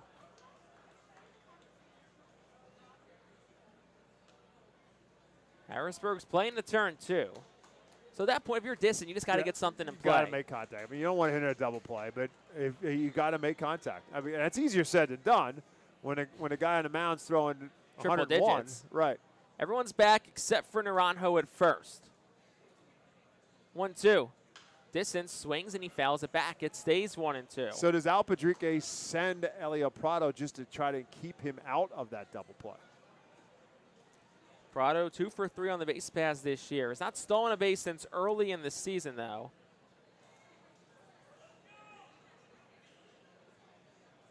Here's the 1-2. And Disson fouls it off again. And Bob, every pitch these guys see, every time you foul one off, your confidence levels just go up and up. And Susana did not even look back at first base. He came to his stretch, and he looked at Verdugo at third, but he did not look back to first base to Prado. Ball and 2 strikes to Jordan Disson. There is action in the Harrisburg bullpen now, and they got the runner picked off. Can he get into a rundown here? That's the question. And he cannot. He tried to in Prado, but he is going to be picked off. This Pena outran him. So there is going to be 1 out. Double play is out of order. We'll see what Harrisburg does with the infield now. And it looks like they will bring it up. So if you wonder if that was either planned or called from the dugout, as I said, they did not look back at Prado the last pitch. And I think the Phillies noticed that as well, and so they send Prado. 1-2 to Disson. Swinging a foul tip. It's squeezed by Stubbs. So he's down on strikes. That's the 8th strikeout tonight for Jarlin Susana. And that'll flip the lineup card back over for the 3rd time. Robert Moore, the batter. Well, that's why they call it gambling. Sometimes you lose, but you still have a runner at third base and 2 out. Verdugo was just really hesitant to get caught up in anything coming off of third. As Jake said, that was the only situation right there is can you get himself in a rundown, and just really didn't have the opportunity to get something started. First one to Moore. He swings, hits it hard but foul down the left field line. It's 0-1. The only thing that Verdugo could have maybe done different is just make him a little bit more nervous. He didn't really challenge him or make him think that he might be going, and so Pena could just really focus on going to get Prado and tagging him out. You've got to make that shortstop have that moment of doubt. 0-1, swing and a miss, 0-2. But the counter to that always is. Right, you don't get You'd thrown out much rather Prado get thrown out than Correct. Verdugo. Correct. And I think if that rundown prolongs, you see Prado start to stretch out a little bit, but just wasn't a long enough rundown. No balls, 2 strikes, 2 outs to count. Pitch to Moore. Swung on, ground ball, hit softly towards second. Wallace charges, shovels to first. It's in time. Good play by the charging second baseman, Caden Wallace, to retire this side in the 4th. But the Fightins inching their way back into this one. Couple of runs on a couple of hits. No errors and 1 man left. We're through 4 full. Harrisburg still on top. It's 4-3.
Top half of the 5th inning, and today's Fightin' Phil's alumni report is presented by Deer Country Farm and Lawn. Well, we talked about Johan Rojas already, so let's talk about Sunday Night Baseball. And how about Aaron Nola? How about Aaron 7 Nola? innings, best start of the season. I remember for that Nola. Aaron Nola. That was the Aaron Nola that everybody's looking for, and if he can keep doing that, Phillies rotation gets that much better. So we go to the top half of the 5th inning, 4-3 our score. Harrisburg still on top. It'll be the top of the lineup due up for the 3rd time tonight. It'll start with the leadoff man, Dalen Lyle. He will dig in from the left side against Aberson Castellano. And the first one home from Castellano. Good pitch, swing and a miss. It's 0-1. Castellano entering his 5th inning of work. Next out he gets will set a season high in innings pitched. Previous was last time against Binghamton, went 4 innings. And the 0-1. Swung on, ground ball towards first, but foul. Keaton Anthony will scoop it up right next to Delano DeShields, and it's 0-2. Speaking of former Reading Fightin' Phils, the Philadelphia Phillies rotation could get even better this week, depending on another, in Ranger Suarez. Ranger Suarez could join the rotation. Andrew Painter expected to go up to AAA Lehigh Valley this week. 4 innings, 60 pitches. Is that on Thursday or Friday that Painter's going to pitch? Double check. I know Friday's been his day. 0-2. Hot shot. One hopper to Miller at short. Waits back on it. Fires the first in time. And that is out number 1. That'll bring Nick Schnell to the plate. Because Suarez pitched on Thursday, so you would think. And he pitched Sunday. Sorry, it's on Sunday, correct. So you would think that he would pitch Friday, and maybe I believe Painter goes to Thursday? The Phillies are tomorrow's Sanchez, which is good to see. Right. Walker will be Thursday, and then TBD after that. Right. First pitch to Schnell. Swung on, high chopper towards the middle. Miller charges, gloves it, throws on the run. He'll have no play. Just way too much air under that chopper, so there'll be an infield single for Nick Schnell. The 6th hit of the night tonight for Harrisburg, and that'll bring Yoandy Morales to the plate. And no shot there for Aiden Miller. The high chopper in front of the plate bounced up and over the mound. Miller did everything he could to charge it, but Schnell, who's also running out of the left-hand side of the batter's box, was all but at first base when Aiden Miller put the throw on it. He goes in the first pitch, which is a ball. The throw to second is a strike, but it's in and out of the glove of Trent Farquhar. I don't know if it would have beat him, but it had a fighter's chance. Nonetheless, though, stolen base number 5 for Nick Schnell this year. He did a great jump, and he stole that base without a doubt on Castellano. Disson did what he could, but to Jake's point, I don't know even if Farquhar holds that. Looked to be from the naked eye from our vantage point that Schnell had to throw beat. So it's 1 ball, no strikes to count to Yoandy Morales. Aberson Castellano checks the runner. Pickoff play on. Farquhar gets it, but not in time. Reading does have bullpen action. Nelson Alvarez is up and throwing. Theoretically, everyone should be available tonight. You haven't played a game since Friday. Next pitch is swung on, fouled straight back. Yeah, it's 1-1. If you got a tired arm at this point, after this many days off, then you probably should be talking to the trainer. Yeah, 4 days between games for Reading. Very uncharacteristic once the season gets rolling. And let's hope it stays that way. We don't have any of that again. Next pitch is down 2-1. I mean, hopefully the next break like that is the All-Star break. Exactly.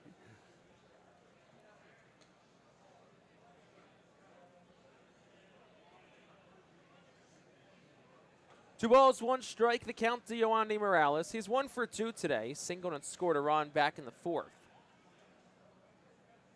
2-1 from Castellano. Swung on, hit in the air towards right, slicing back towards the line. Pineda is over, and that is just foul. Long run for Pineda, and good thing it went foul because he had to go a long way against the righty Morales. Yeah, that ball was in the air for a long time, but with Morales, who does have some pop in his bat, they're playing him to pull. So the right fielder, Leandro Pineda, had to go a long way to go get that, and it lands in foul territory. And so now everybody's got to get back to their position because Morales is already at first base, and Pineda obviously had to go chase that down. 2 balls, 2 strikes to count to Yoandy Morales. 4-3 Harrisburg, top half of the 5th inning. Nick Schnell leads off second. Castellano ready at the letters. Fires home. Swing and a miss. Struck him out. Pulled the string on a curveball for his 5th strikeout tonight. Yeah, there's no doubt that curveball been his best pitch tonight, and he's been very effective with it in a couple of big spots, and he's gotten a couple of big strikeouts with it. One there with Morales, and he also got one with Joe Naranjo back in the 4th inning as well. So here's Caden Wallace. Digs in from the right side with 2 outs in the 5th. And the first one home is at the knees for a strike. It's 0-1. Probably the last inning for Castellano. And if you can get through 5, I think you can be pretty happy. And like we said, a couple of those runs came on doubles that, balls that are ground balls that just found holes. Next pitch is swung on and a line drive through the middle, base hit. Rounding third is Nick Schnell. Getting to it in center is Prado. He won't go home, just in the second. So it's an RBI single for Caden Wallace. That makes it 5-3 Harrisburg. RBI number 8 this season for Wallace, hit number 2 tonight. Yeah, that's a nice piece of hitting there by Caden Wallace. Didn't try to do anything with it other than just take it right back through the box. Gets himself a base hit, and that's a big run now. Gets one back in the Senators' favor after the Fightins had cut it to a 1-run game. So Joe Naranjo is up for Harrisburg. Digs in from the right side. 2 outs in the inning. First one home. Runner takes off. Pitch outside. Throw to second is a good one, but it's not in time. Miller can't get the tag down. Throw was a bit high from Disson. It's 0-1. Yeah, you got to wonder if all of a sudden the Senators have noticed something, because they're off. They got another great jump. So second stolen base in the inning. First it was Schnell, and now it was Wallace with a great jump off of Castellano. Stolen base number 3 of the season for Caden Wallace. 0-1 home. Swing and a miss, 0-2. Got him out in front of a changeup, which we haven't seen a ton of tonight, but brings it out right there. 5-3 ball game. Top half of the 5th. Harrisburg's on top. Wallace leads off second. 0-2 the count to Naranjo. And the pitch. That's down. Good block by Jordan Disson. It's 1-2. Disson a couple years back was ranked by Baseball America as the best defensive catcher in the Phillies system. And we've seen that on full display. I mean, both throws he had were good throws. Yeah, no doubt about it. But again, they stole both of those stolen bases on the pitcher. He's got a great jump off of Castellano. Ball and 2 strikes to count. He'll check the runner and fire home. Curveball over for a called strike 3. 6 strikeouts tonight for Castellano, what could be his last hitter of the evening. All in all, in the inning, it was a run on 2 hits, no errors, 1 man left for Harrisburg. We're halfway home in Baseball Town. We'll go to the bottom of the 5th. Harrisburg 5, Fightins 3.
Bottom half of the 5th inning is presented by Cornwall Manor, a unique and charming community nestled on a 190-acre wooded campus with many walking trails, including the Lebanon County Rail Trail.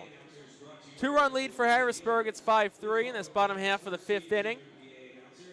Again, my name is Jake Starr, joined alongside by Bob McCool. Appreciate you joining us tonight, whether it be on 830WEEU.com, the Bally Live app, or MLB or MILB TV. Free game of the day, so if you're joining us for that, we appreciate you spending some time with us. And this matchup to start the inning, probably the matchup that a lot of people are excited about tonight. We got Jarlin Susana number 2 in the national system, and Aiden Miller, number 2 in the Phillies system.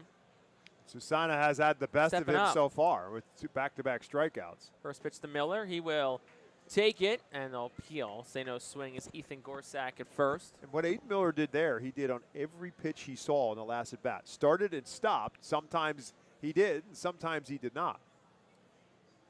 1-0 the count. Susana deals. That's outside. It's 2-0. And I understand you got to get started early because of the velocity that Susana is delivering the pitch, but getting started and getting the hands moving to a point where you can't get him stopped is another story for Aiden Miller.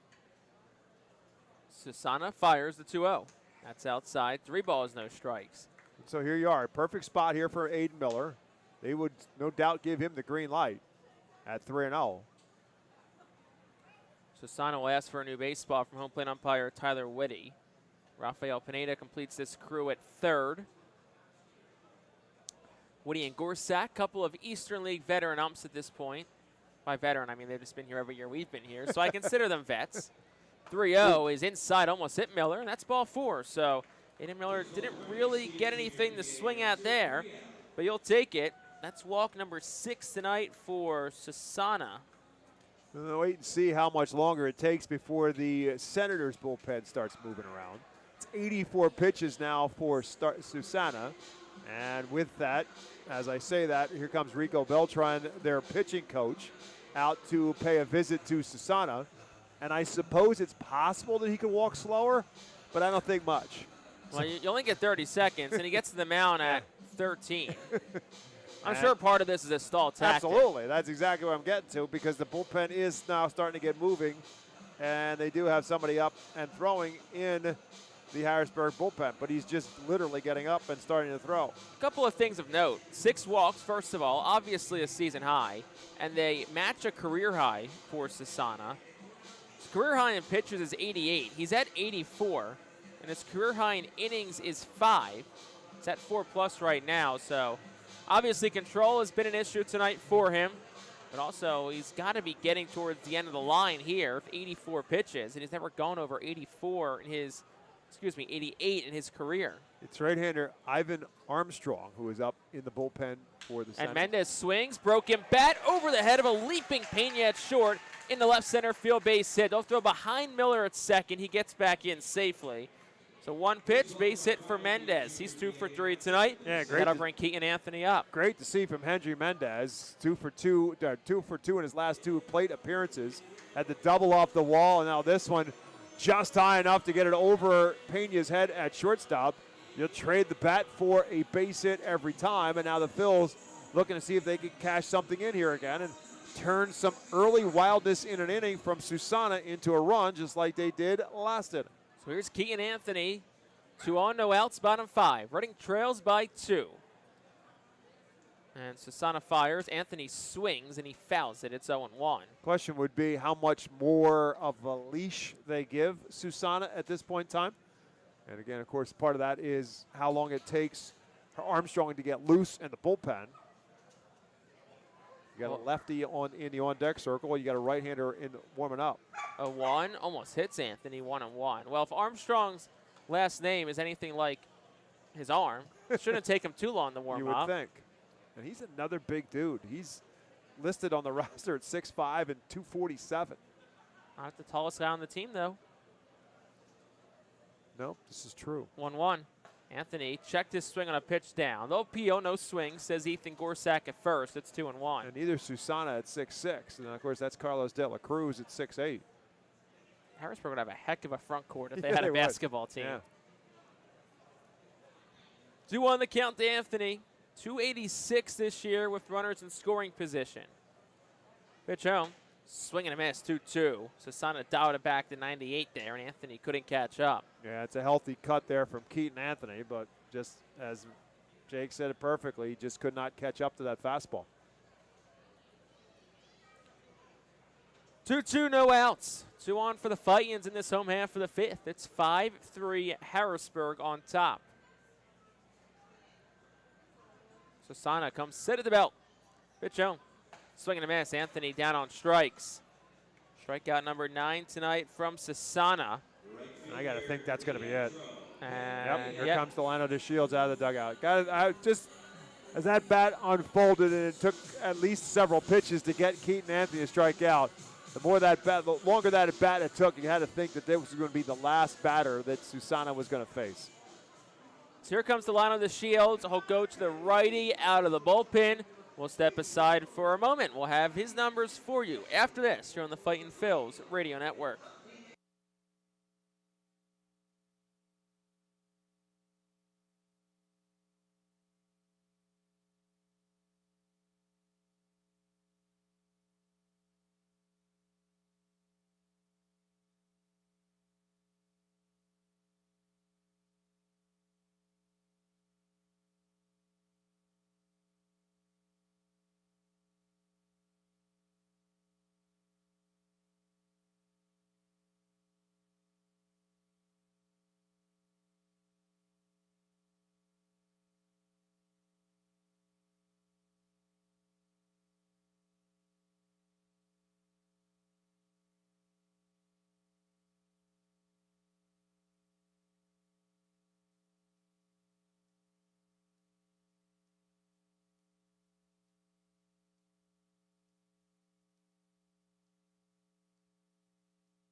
Vernia University Golden Wolves call to the bullpen brings in our first reliever of the day on either side. Bob, tell us more about Ivan Armstrong. Well, we told you about his physical dimensions. Here's his numbers. This is his 9th appearance, all of them out of the bullpen. He's 1-1, 3.12 earned run average in just 8 2/3 innings pitched.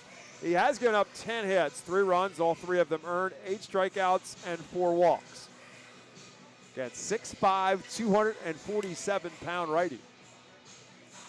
He comes in for Jarlin Susana, who went 4 1/3 today. 4 hits, 6 walks, 9 strikeouts. Can't close the run line quite yet, as he's responsible for Mendez on first, Miller on second.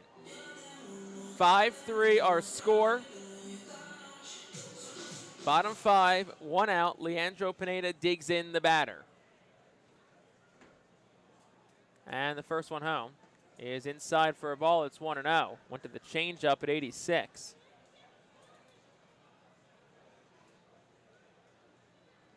Pineda has walked, struck out, and scored a run in tonight's ball game. And the pitch. He swings. That is just foul down the right field line. It's 1-1. Never forget Richie Ashburn arguing one time with Harry Callis about throwing a first pitch changeup. That how's that a changeup? Because what are you changing it up from? That's your first pitch out there. It's your first pitch you throw. What are you really changing it up from? It's a fair point. And then you come back with a fastball that Pineda's all over it, just a little bit out in front. Yeah, that fastball, 92. Big difference from what we last saw. That one's fouled back, and it'll just go over our heads and out of play. 1-2. We were ready, though. We were. And it was a bit softer than before. Yeah, that's the tempo that we're cool with, that tempo. Hopefully the fans in front of us are all paying attention tonight. 1 ball, 2 strikes to count. And the pitch. Swung on, hit in the air well, deep right field. Schnell's back, he turns, he leaps, and he makes the catch. What a play by Schnell. Miller tags the third, thought about rounding for home for a second. They're going to peel to second. Miller did not leave early, so. I knew they were going to, because if he didn't, he timed it perfectly. And Schnell made a tremendous leaping catch. So until he comes down, and Miller's got himself a great lead off the bag after the grab. But that's a great catch. And Pineda hit a rocket. And when you're hitting and struggling like Pineda is, and you hit a ball that well, that's when you know it's just not going your way. But he hit it well, and a great catch there by Schnell. So here's Trent Farquhar. Homered his last time up. First one to him. He swings and he pops it up. Foul territory, third base side. Morales over, right by the coach's box, will make the catch. And that will retire the side in the 5th. No runs for the Fightin' Phils on a hit. No errors. 2 men left on base. We will head to the 6th. Harrisburg leads it 5-3.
Established in 1928, the Manor Golf Club is one of the oldest public courses in eastern Pennsylvania, located between Philadelphia, Lancaster, and Allentown in Sinking Spring. It offers a true test of golf on a championship-style course. Visit themanorgolfclub.com for more info.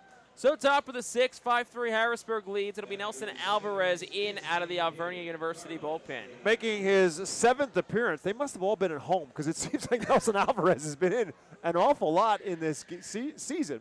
But just his 7th appearance, no decisions, an ERA of 6 in 6 innings pitched, 5 hits, 4 runs, all 4 of them earned, 11 strikeouts, but 6 walks. First batter Alvarez gets will be Carlos De La Cruz. Tall righty will dig in from the right side. Slightly open stance. First pitch is over for a called strike. It's 0-1. Close the line here on Aberson Castellano in a moment. As here's the 0-1. Swing and a miss. It's 0-2. 5 innings, 7 hits, 5 runs all earned. No walks, 6 strikeouts for Castellano. And currently, he would be charged with the loss, but Fightin's bats have been in good positions tonight. See if they can come back here and get Castellano off the hook. And the 0-2. De La Cruz swings, hits a flare towards left center, racing it down is Mendez, makes the catch, I believe. Yeah. Yes, he did. And then tumbles over. Nice play by Hendry Mendez in left field for out number 1. Yeah, that was a nice play. A lot of indecision on everybody in the stands because we weren't sure whether it stuck and whether he stuck the landing, but he did it both. As he rolled over, and then everybody's kind of looking to see, well, did the ball come out? Is it on the ground? And then eventually Hendry Mendez holds up the glove and says, I got it right here.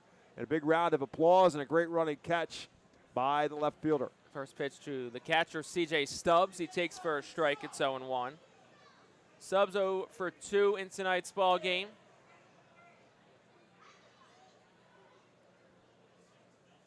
And the pitch home.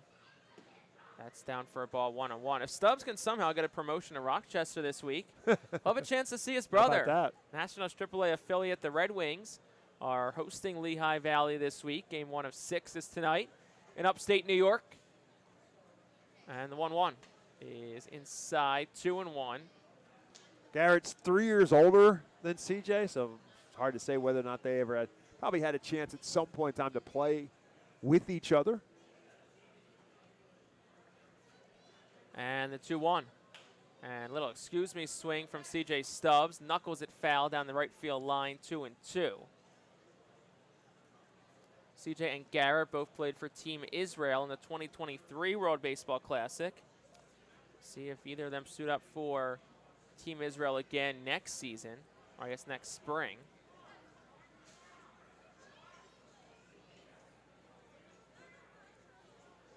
Two the count. 1 out to C.J. Stubbs in the 6th. Pitch home.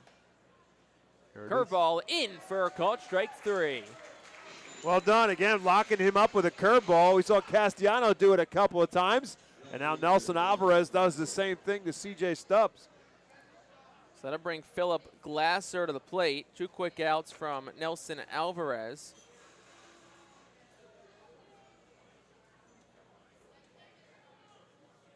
Glasser tonight's 1 for 2. RBI double his last time up. And the pitch. Bit outside, it's 1-0.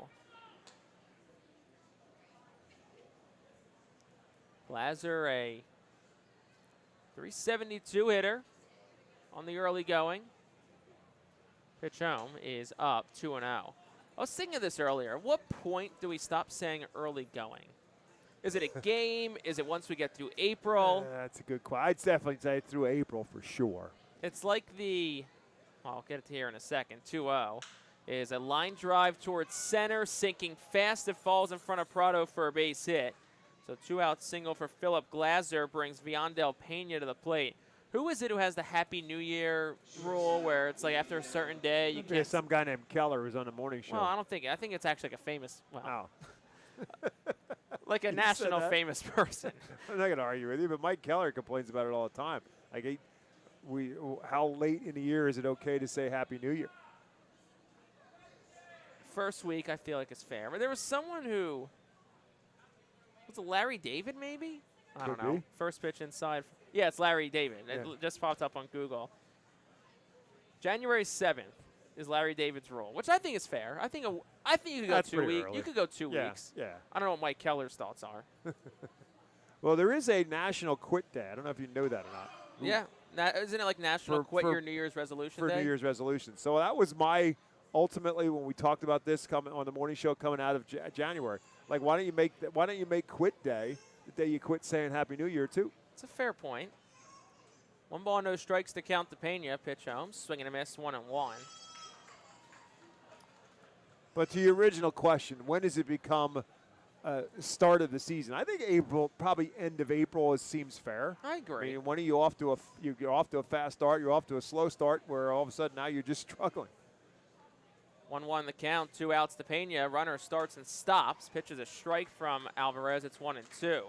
Well, see if the change in pitchers changes anything in terms of where Harrisburg started to steal bags a little bit more against Castellano over the course of the last 2 innings. But now with Alvarez in there, whether that changes things.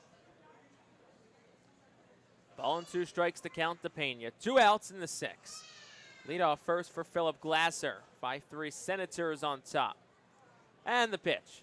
Swung on, hit in the air towards left center. Over is Mendez, the left fielder.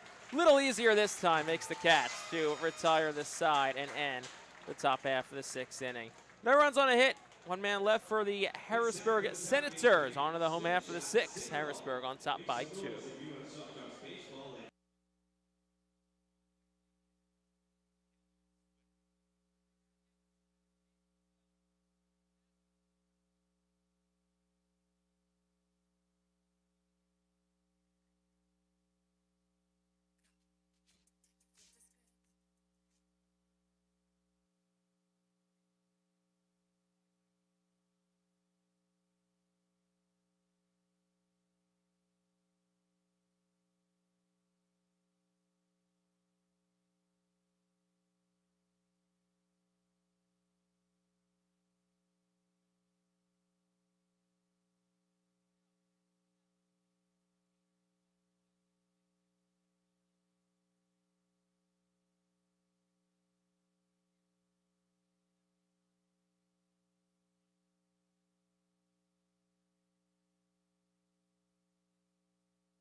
Bottom half of the 6th inning, and this day in baseball town history is presented by Body Zone Sports and Wellness, the official workout facility of the Phillies.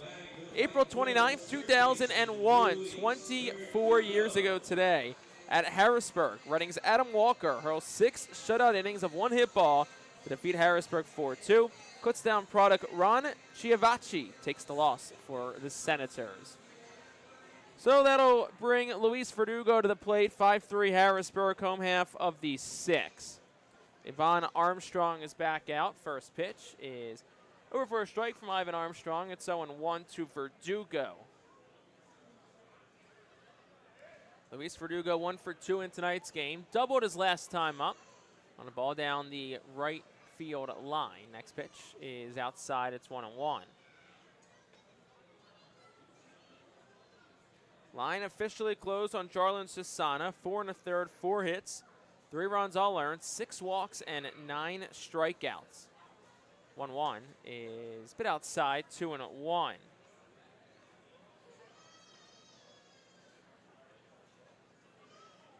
Verdugo does have a home run. He's driven in 7 on the season so far.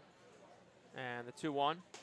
Try to check his swing on a pitch outside. They'll appeal, and Ethan Gorsak at third will say he did offer, so it's 2-2.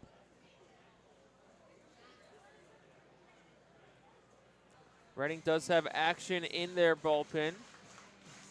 Wesley Moore is up and throwing for the Fightin' Phils. 2-2. Swung on, hit in the air, deep left center. Glasser goes back at the wall, turns, it is gone! Luis Verdugo puts the Fight-Ins within 1 A leadoff solo shot in the 6th. It's 5-4. Yeah, Verdugo got it up, and again, the wind's blowing out in that direction. And he got it up in the draft of the wind, and it just sailed into the bullpen. We're not sure again off the bat whether or not it had enough. It looked like it was trouble off the bat, but up in that jet stream, all of a sudden the Phils are within a run. Second of the season for Verdugo, 376 feet. I think that was Travis Kuhn who leaned over the railing and was pumping the fist. First pitch to Prado, big swing and a miss. It's 0-1. I would really like to see Elio Prado. Morales at third is playing him very deep, and I can't imagine Ivan Armstrong would have any interest in fielding a bunt down the third baseline. Next pitch, swing and a miss. It's 0-2. Well, that's out of the window. Correct. After he went up there swinging hard after a couple fastballs. I just think that's a perfect opportunity. Just drop a bunt down that third base line. 0-2. Oh. Up and in, 1-2. Ooh. Well, we've had a couple of chin dodgers so far in this game. Reading did have some bunting practice going on earlier today. I'm trying to remember who was out there. I know I saw Moore and Farquhar. Prado may have been out there too, along with Cole Roberts. 2-2 as that one misses. So they were repping it earlier today. 2 balls, 2 strikes to count to Elio Prado. He's worked his way back in the count. Pitch home. That's outside. It's 3-2. So he's worked his way all the way back.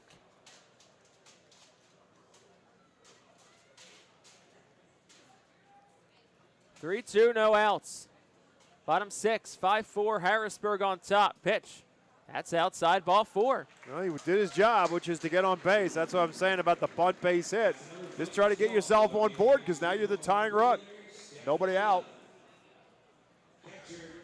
That'll bring Jordan Disson to the plate for the Fightin' Phils. So now does Al Padrique just go ahead and bunt him? Well, move that tying run to second base. Look at third base. Morales is way back and over. That's exactly what I'm saying. You drop a bunt down the third baseline, you might have much more than a sacrifice. Let's see what they do here. 9-man Disson up, 286 hitter. He is swinging away, and I'll take it for a strike. It's 0-1. Disson has walked, struck out, and scored a run in tonight's ball game. Prado gets the lead off first. Pitch home. Disson fouls it back. It's 0-2.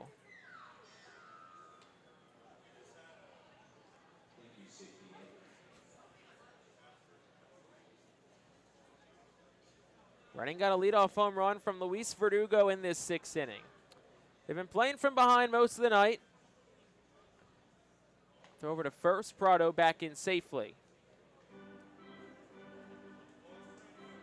If you're just joining us, my name is Jake Starr, joined alongside by Bob McCool. Game 1 of 6. 0-2. Disson, check the swing. Doesn't matter. It's a strike on a fastball. I don't think Disson loved the call very much. But nonetheless, that is the first strikeout for Ivan Armstrong. 1 out of the inning. That'll flip the card over for the 4th time. Here's Robert Moore.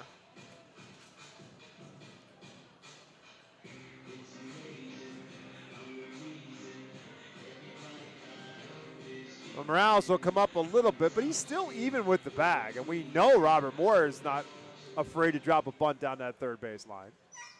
So 1 out for Robert Moore. And the first pitch to him. At the knees for a strike, it's 0-1. It was 2 weeks ago tonight, Robert Moore turned in one of the best games of his professional career. 2 home runs, 5 RBI, 3 for 3 night in total. An ultimate win the Fightins had against Binghamton. 0-1 is at the knees again, it's 0-2. Moore tonight 0 for 2. He has walked. That came back in the 3rd. Also a strikeout and a ground out. Elio Prado leads off first. 1 out in the 6th. Pitch. That's down. 1-2. Change up from Armstrong there. That's back-to-back change-ups now from Armstrong.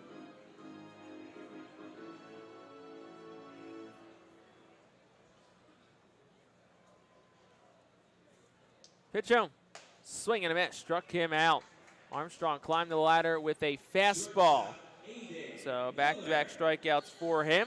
And that'll bring Aiden Miller to the plate for the Fightin' Phils. Well, as Jake said, he went up high with the fastball, and it's just so tempting for left-hand hitters. And Moore, even though he's a switch hitter, batting from that left-hand side, it's just so hard to lay off that pitch, and he just couldn't come up with time up the high heat.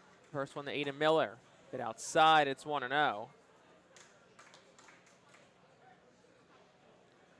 Miller tonight, a couple of strikeouts and a walk. All those came against Asana, the starter. So let's see if a new pitcher is a benefit for Aiden Miller. 1-0. That's outside, 2-0. I think that's been 6 straight balls to Aiden Miller. Yeah, you're right. He did walk him on 4 pitches his last time up. So Prado leads off first of 2 outs. What do they think about sending him? And the pitch to Miller, swung on, ground ball, foul. Down the left field line, it's 2-1. Yeah, got it off the fist for Aiden Miller that time, and enough so that he's actually checking the bat, make sure he didn't break that bat.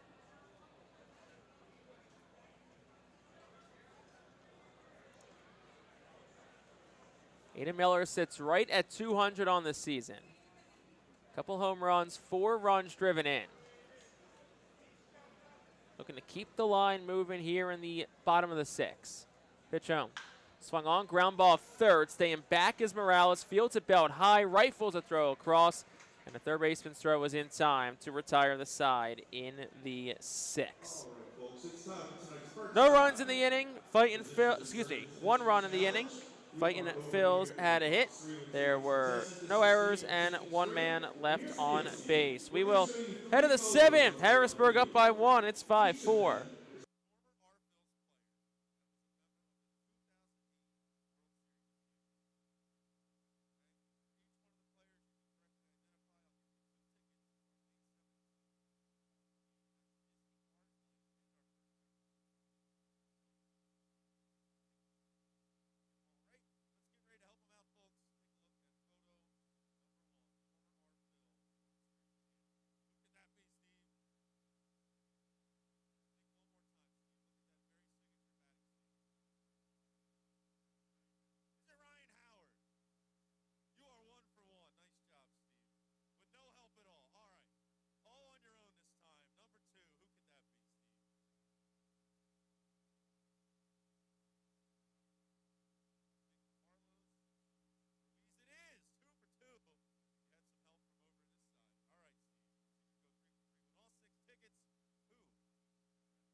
Congratulations, that's tonight's first eye.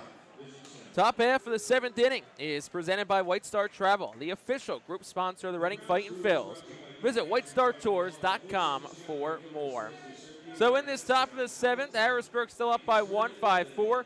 I mean, a new pitcher in from the Alvernia University bullpen. It's Wesley Moore. Makes his 6th appearance. He's 0-1 with an 8.31 earned run average. 4 1/3 innings pitched. He's given up 7 hits, 9 runs. 4 of those 9 runs are earned. 5 strikeouts, 5 walks. So Wesley Moore is in. It'll be the top of the Harrisburg order. Job for Moore is simple here. Keep it a 1-run game because the Bats have shown good fight tonight. And the first one home. Swung on and tapped straight back foul. It's 0-1. 1 for 3 is Dalen Lyle tonight. Solo home run back in the 3rd.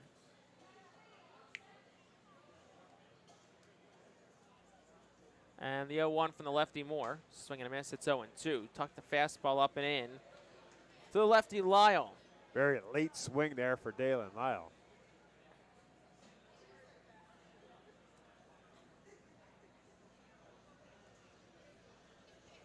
And the 0-2. Swung on, lifted foul. It'll stay no balls and 2 strikes. Wesley Moore last pitched a week ago tonight in Portland. Took the loss 2/3 of an inning. Gave up 5 runs, but none of them came earned against the Sea Dogs. And the 0-2. Swung on, one hopper, gets past Anthony down the right field line towards the corner. Lyle turns first, motors to second. He'll stop there. It's a leadoff double from Dalen Lyle. 2nd hit of the night, 5th double of the season for him. Yeah, that got on Keaton Anthony in a hurry. He had one shot, and that was to try to pick it clean, and it popped up over his glove and over his arm and into the outfield. And by the time Pineda could get there, it turns into an easy stand-up double for Dalen Lyles. Had himself a good night with the bat.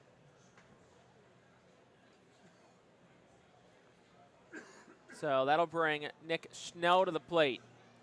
Infield back for Reading. Schnell will look to go to the right side here. And the pitch from Wesley Moore. Swing and a miss. It's 0-1. He's gotten a few swing and misses on that sinker tonight already.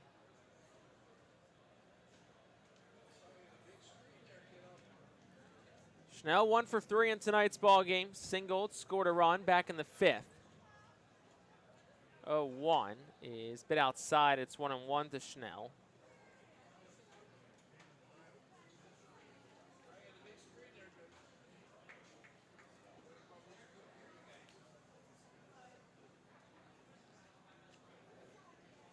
Dancing off seconds, Lyle. Miller keeps him close. Moore steps off.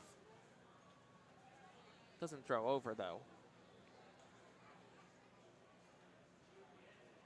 It's been a strong start to the season for Schnell, hitting .324. Yet to hit a home run. Does have 8 runs driven in. 1-1. Inside, almost hit Schnell. It's 2-1.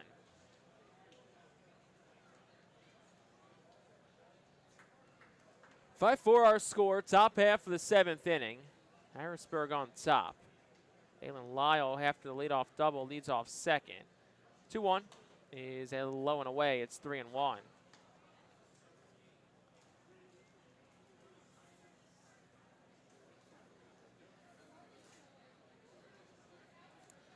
Schnell, 25-year-old, 7th pro season for the veteran. And the 3-1 is a curveball in for a strike. It's 3-2 to the lefty.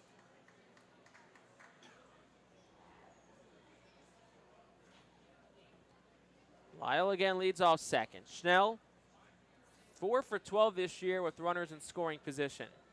7 of his 8 RBI have come with guys on second and or third. Next pitch, swung on, ground ball right side, charging Farquhar at second. He gobbles it up and throws the first in time. Lyle does get the third, so Schnell does do a job, which in a one-run game is ever so important. And that'll bring Yoandy Morales to the plate for Harrisburg. Yeah, that's just good fundamental baseball there for the Senators, just to move the runner along for your 3-hole hitter and do so with only 1 out.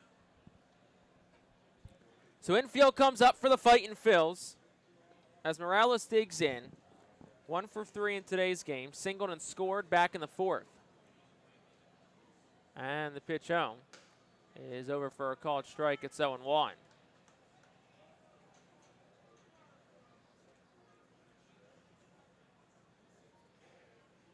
Morales, .385 this year with runners in scoring position.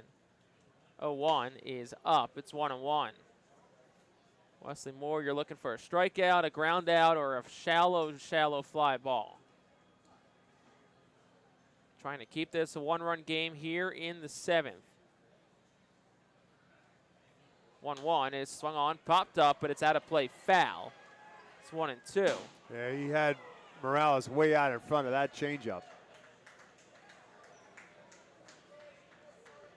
So up in the count is Wesley Moore here against Yoandy Morales. He struck out his last time up. Wesley Moore, the lefty, comes set at the letters and fires home. Bit up, it's 2-2, but he got Morales to think about it at least.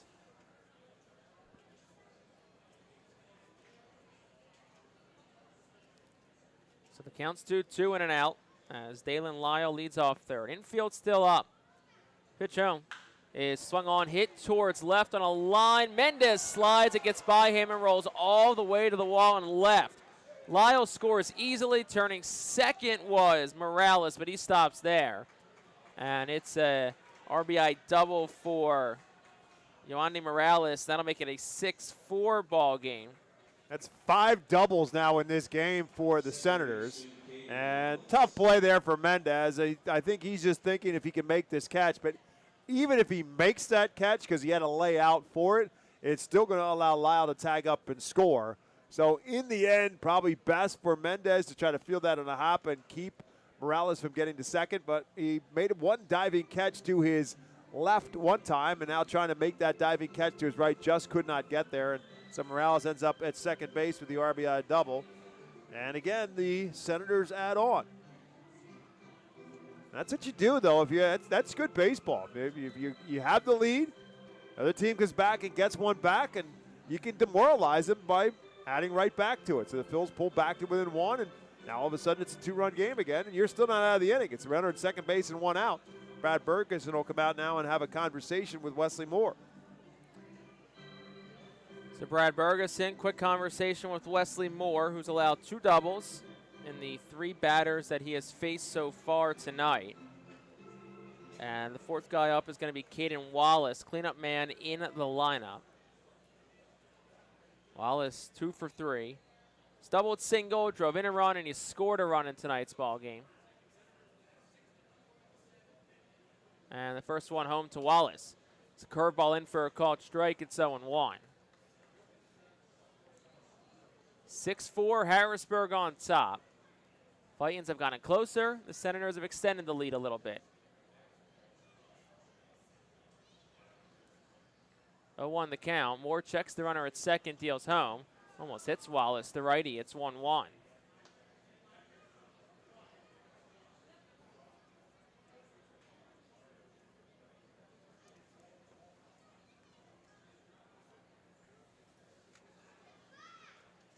And the runner goes.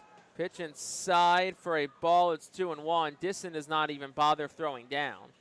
So it's going to be a stolen base from Morales, his first of the season. The 3rd stolen base now of the night for Harrisburg. And that forces the Phils again to bring the infield up. So infield up, 2 balls, 1 strike, in and out to Caden Wallace. And the pitch. Swung on, popped up. Shallow center, long run out for the second baseman, Farquhar, and he'll make the catch. Runner does tag. Here's the throw home. It will go wide into the backstop. So it ends up being a sacrifice fly for Caden Wallace and a ball that traveled less than 200 feet. But it was a great read from him as Farquhar had all of his momentum going towards center field. So it's a sac F4. You don't see that very often in RBI. That you do not. That's a great call by the third base coach, Oscar Salazar, because of a couple of things. Not only, as Jake said, did Farquhar have to backpedal because the infield was in, but he had a backpedal and then battle with the wind as well. So his legs were very wobbly underneath him.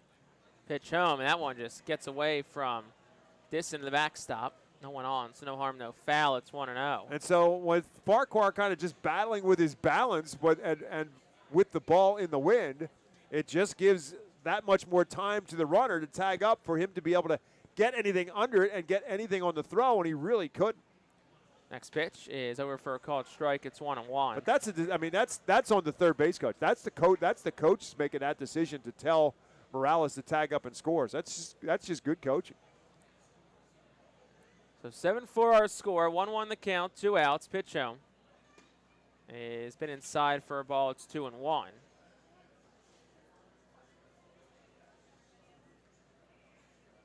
Joe Naranjo tonight is 0 for 2, couple of strikeouts, also been hit by a pitch.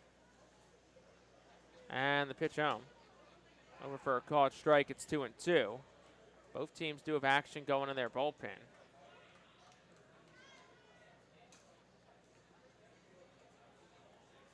Wesley Moore trying to get out of this inning with just the 2 runs of damage. 2-2 the count, 2 outs, 7-4 our score. Harrisburg on top of Reading. And the pitch home. That's up, it's 3-2.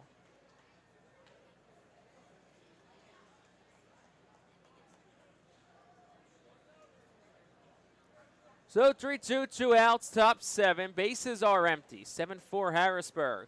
Moore's payoff pitch is low and away, ball 4.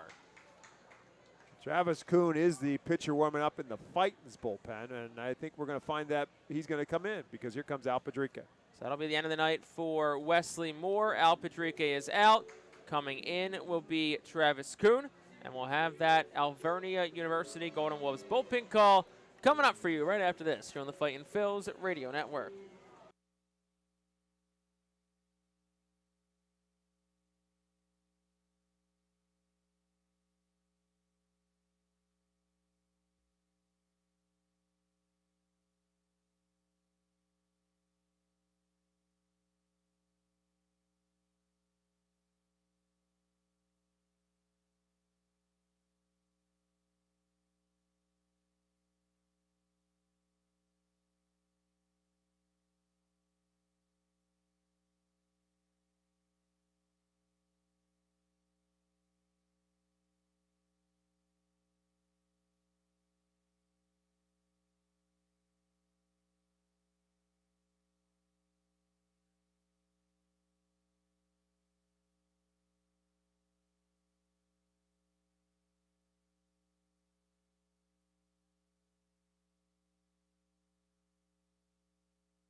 Still the top half of the 7th inning. It's a 7-4 lead for Harrisburg and a man on first. And inheriting that man with 2 outs is the new Fightin's pitcher from the Alvernia University bullpen. It's Travis Kuhn.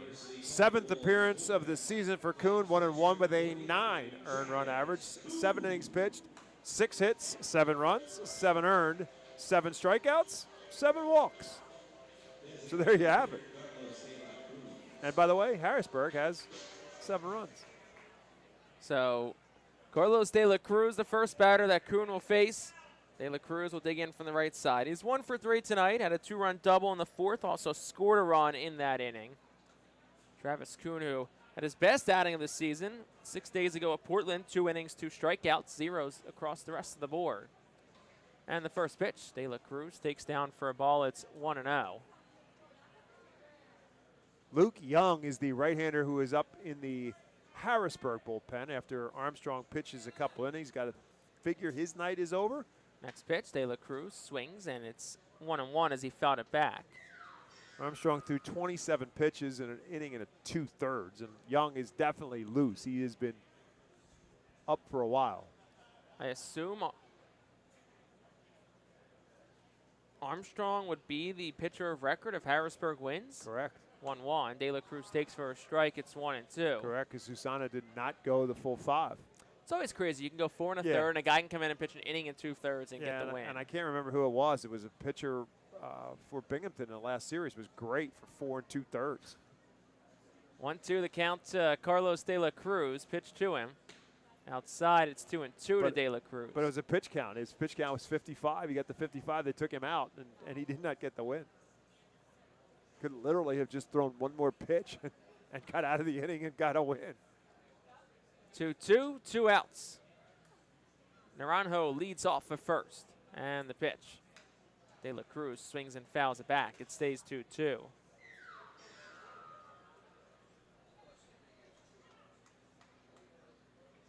De La Cruz a hair over the Mendoza line, 203 on the season, couple home runs. He's driven in 7, including 2 in tonight's game.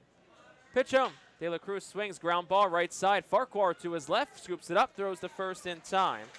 And that'll retire the side in the 7th. Senators get a couple. They lead at 7-4. Time to stretch. Back after this.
On to the bottom half of the 7th inning. 7-4 is our score. Harrisburg's on top of Reading.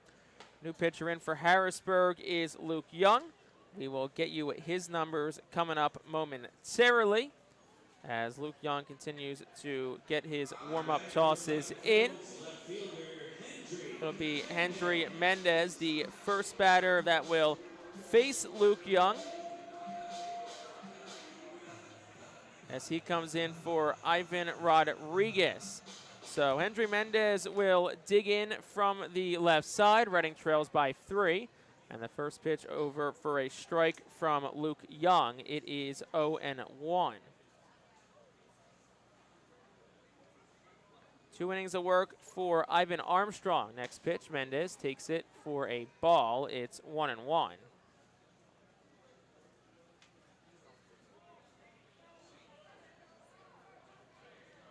Mendez tonight, 2 for 3. Next pitch to him is a ball. They'll appeal. Third base umpire Rafael Pineda said no swing. 7th appearance for Young, 0-1, a 4.50 ERA, 9 strikeouts, couple of walks. He's allowed 11 hits and a home run. And the 2-1 is down. 3 balls, 1 strike. The count to Hendry Mendez. So Armstrong tonight went an inning and 2/3. 1 hit, 1 run. It was earned on the home run. Walk and 2 strikeouts. Mendez swings, line drive down the left field line, fair base hit. Over to cut it off is Glazer in left, holds Mendez to a single. But a good start to this inning for the Fightin' Phils on a leadoff single. 3rd hit of the night for Mendez, and that'll bring Keaton Anthony up to the plate for Reading.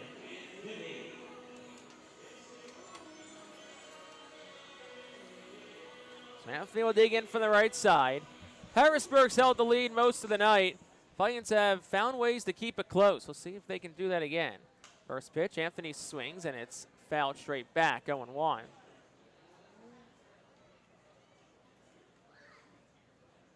Anthony 0 for 3 in tonight's game.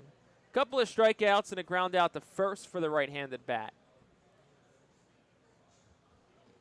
0-1 is a bit outside, 1 ball and 1 strike.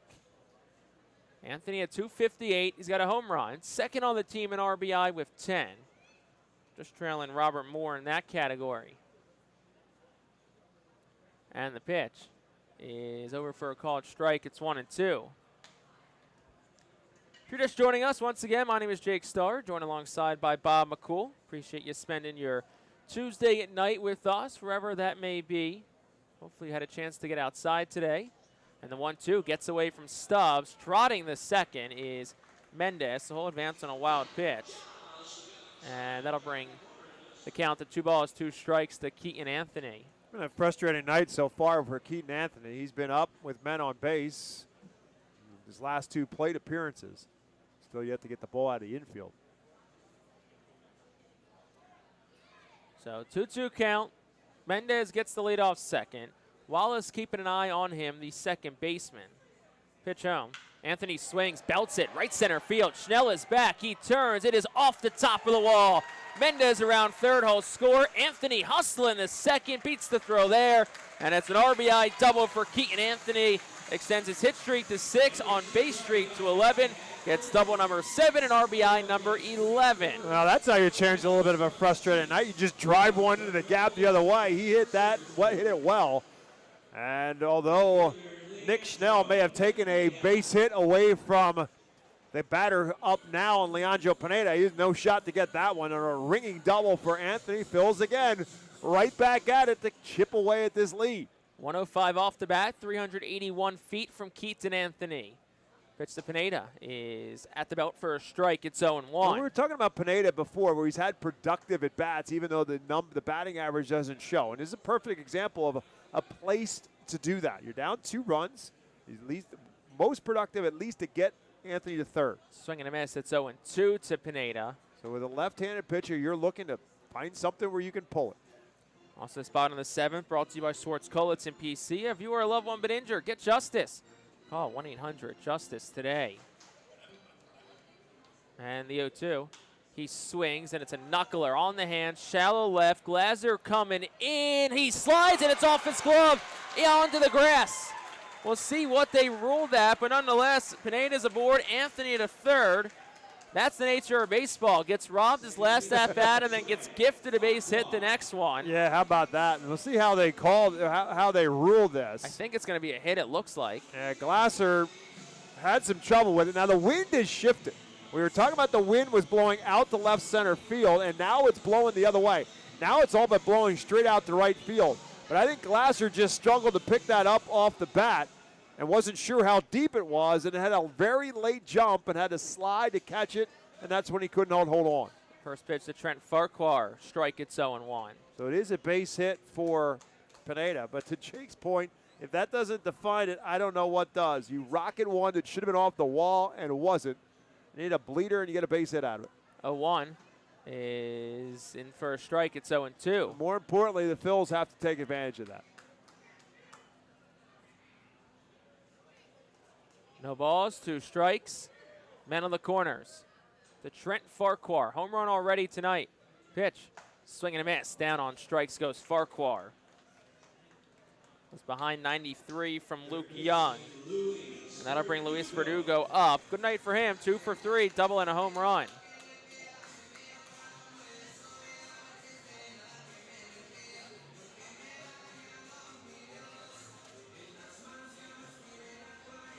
One out as Verdugo digs in from the right side. And the pitch.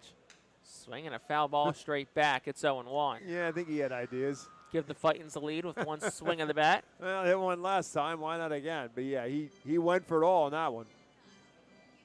And I'm okay with that. I mean, first pitch swinging. Now you got to put the ball in play somewhere because even a fly ball gets you another run closer. Outfield, very deep against Luis Verdugo. Pitch is a curveball low and away to the righty. It's 1-1.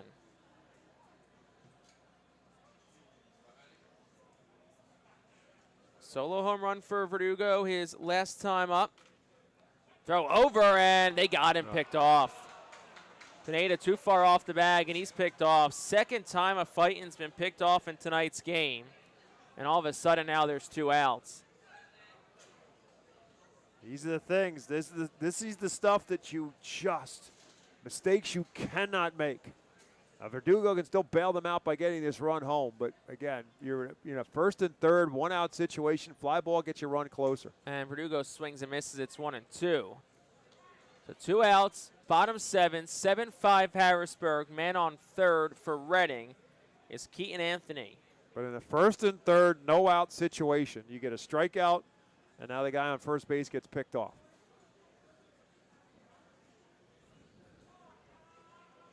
Verdugo trying to salvage the rest of this inning here. And the pitch. That's up. It's 2-2.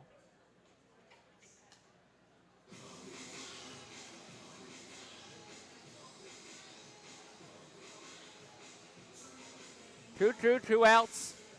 Running down by 2. Pitch. Swing and a miss. Struck him out. So back-to-back strikeouts and the pickoff gets Luke Young out of a jam. All in all, it's 1 run on 3 hits. No errors and 1 left for the Fightins. On to the 8th. Harrisburg 7, Reading 5.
Top half of the 8th inning, Harrisburg up 7-5.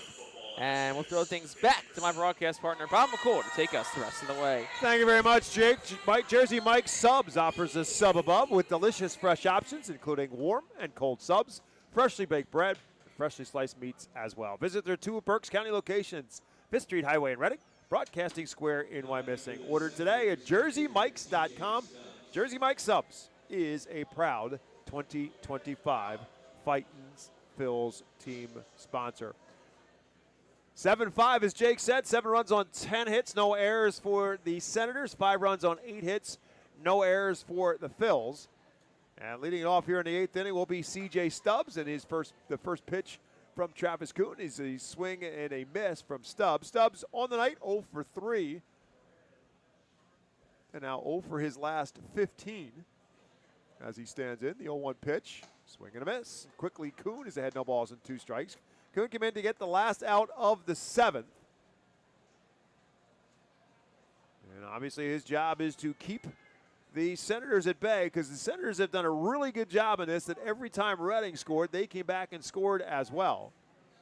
0-2 pitch coming to Stubbs. It's outside for a ball.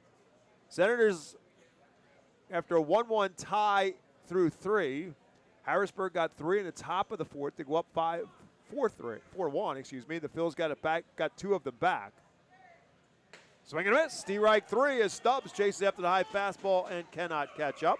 First strikeout for Kuhn, 1 down here in the 8th. And then just to finish that thought, after it was a 4-3 on the Phils' attempt to come back in the bottom of the 4th, Harrisburg came right back in the top of the 5th and put 1 across. Then the Phils got 1 back in the bottom of the 6th, and Harrisburg came right back and put 2 more across in the top of the 7th. Now the Phils get 1 back in the bottom of the 7th. So let's see if they can stop this trend here and keep Harrisburg off the board. Pitch up and in for Philip Glasser. Glasser 2 for 3 on the night with a double, an RBI double at that back in the 4th inning, and a single in the 6th. Also grounded out to 3rd in his 3 plate appearances. 1-0 pitch is inside again. It's 2-0. So Verdugo, who made the nice play on him on a charging ground ball his first time up, does play Glasser up. Well, he now takes a step back, though he's even with the bag at third base. 2 balls and no strikes to Glasser. Takes 1 right there for strike 1.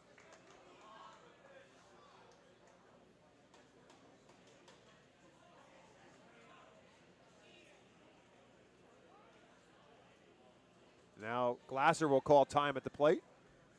Kuhn, the 26-year-old right-hander from Laguna Hills, California, was drafted by the Seattle Mariners in the 19th round out of the University of San Diego. And this one on a hop to Aiden Miller on his backhand. Will make the throw in the dirt, but scooped out nicely by Keaton Anthony, bailing Aiden Miller out on a bad throw. But it's a 6-3 in the books. It's 2 down as well here in the 8th inning. And we'll bring up Viandel Pena. And that's the beauty of having a really good defensive first baseman like a Keaton Anthony. It just takes away that thought process for an infielder that, you know, if I just have one slip on me a little bit and I make a bad throw, it's okay. My first baseman is going to take care of it, and that's exactly what Keaton Anthony does. So with 2 outs, the 9-hole hitter Pena bats. He's 0 for 3 on the night. And the switch hitter batting left takes 1 outside for a ball. Kuhn was signed by the Phillies as a minor league free agent in spring training. 1-0 pitch is a swing and a miss. It's 2-0. So he spent the first 5 years of his career in the Mariners organization. Last year pitching for Arkansas, the AA affiliate. 1-1 pitch is there for a called strike. Kuhn pitched in 44 games, went 4-6 with a 3.33 earned run average. 54 innings pitched. He struck out 64, walked 23. Trying to get out of any damage here in the 8th. 0-2 pitch, 1-2 pitch, swing and a miss. And he does indeed get out of any problems as Pena swings and misses at the pitch. And that will do it for the Senators here in the 8th inning. No runs, no hits, no errors, and nobody left. We'll head to the bottom of the 8th. It's 7-5, Harrisburg on top.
So the Alvernia University Golden Wolves call the bullpen again for the Harrisburg Senators.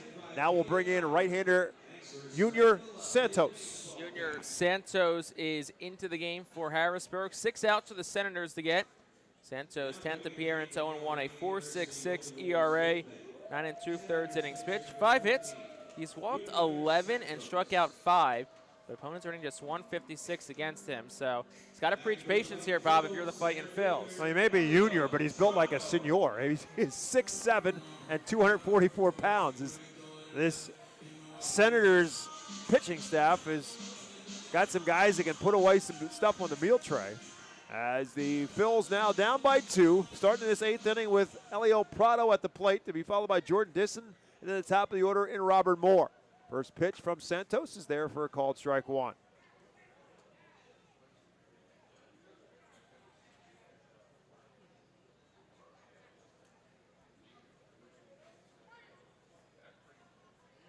This one a grounder in between hop for Morales, the third baseman to his left. His throw is wild, but a great play by the first baseman Naranjo, who comes off the bag and then makes a sweeping tag. I don't think Michael Jones, the first base coach for the Fightin' Phils, would agree with that. But it's out number 1 here in the 8th. Yeah, I mean, we're very far away, but Jones a lot closer. And, man, that was close. I guess the umpire, Ethan Gorczak, said he got him by a hair. So that will bring up Jordan Disson. And the first pitch, lined into left center field. That's going to be a base hit. Over to cut it off is Glasser. He'll keep Disson at first base with a single. He's on board for the second time tonight. The Phils with their 9th hit of the night, and we'll flip the lineup around now to Robert Moore. Yeah, Disson's been swinging the bat well lately, and that's exactly what you want from your 9 guy.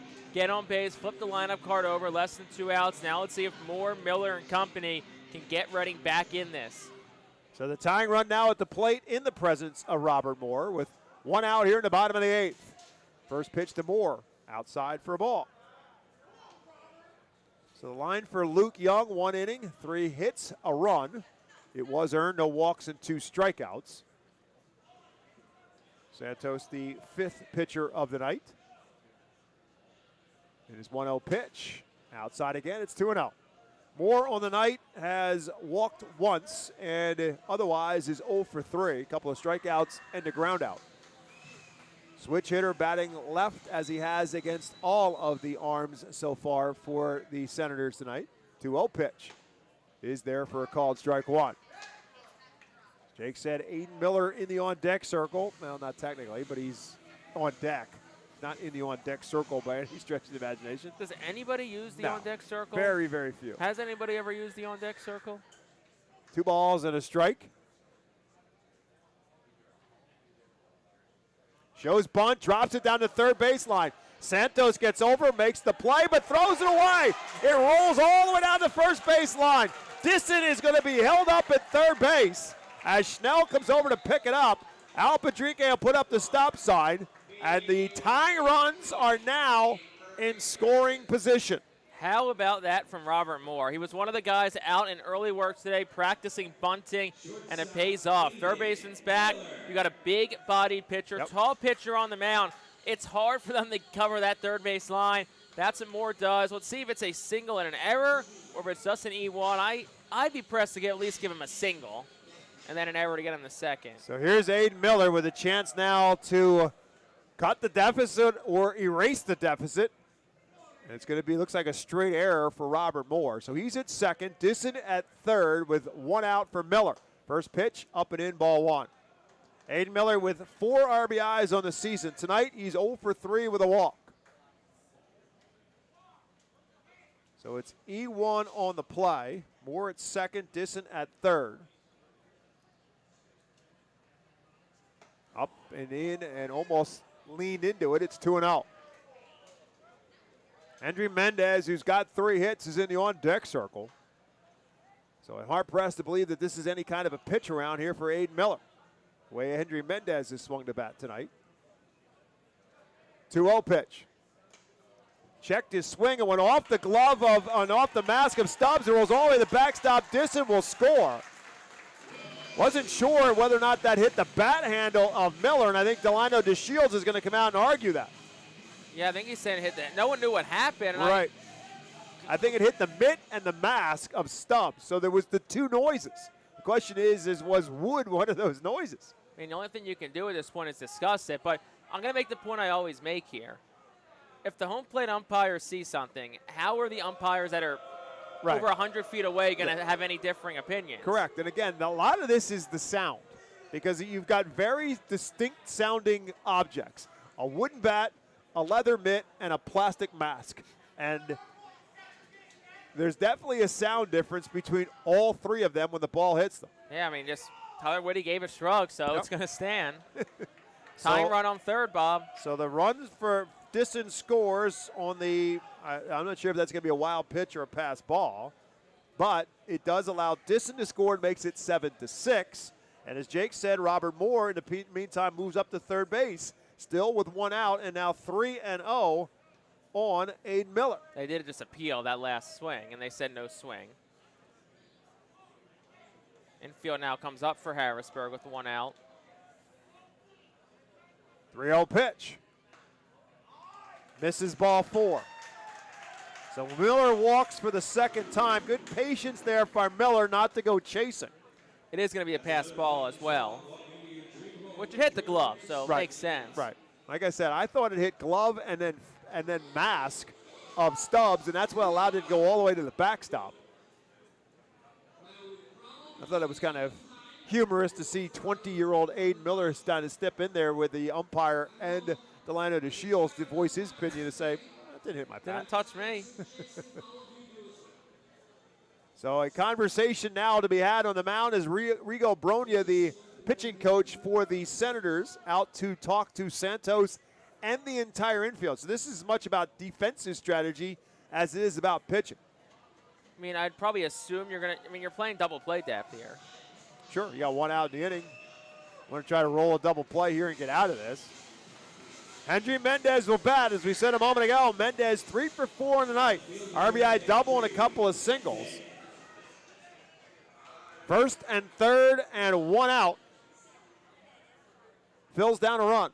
Bottom half of the 8th inning. First pitch. Outside, ball 1. You got one of your best pure hitters on the team up. Mendez, 3 hits tonight, 294 hitter. Aiden Miller takes his lead off of first. Robert Moore, again, the runner at third. Miller bluffs and stops. Miller and Mendez lifts this one into left. Drifting back goes Glasser. It'll be deep enough to score the run. He'll make the catch. Moore will tag. The throw will be cut off, and we are tied. So Henry Mendez with his second RBI of the night.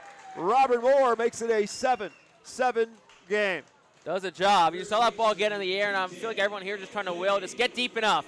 Get deep enough, and there was no play at home. So the Fightins, 2 runs in the inning, have fought all the way back again.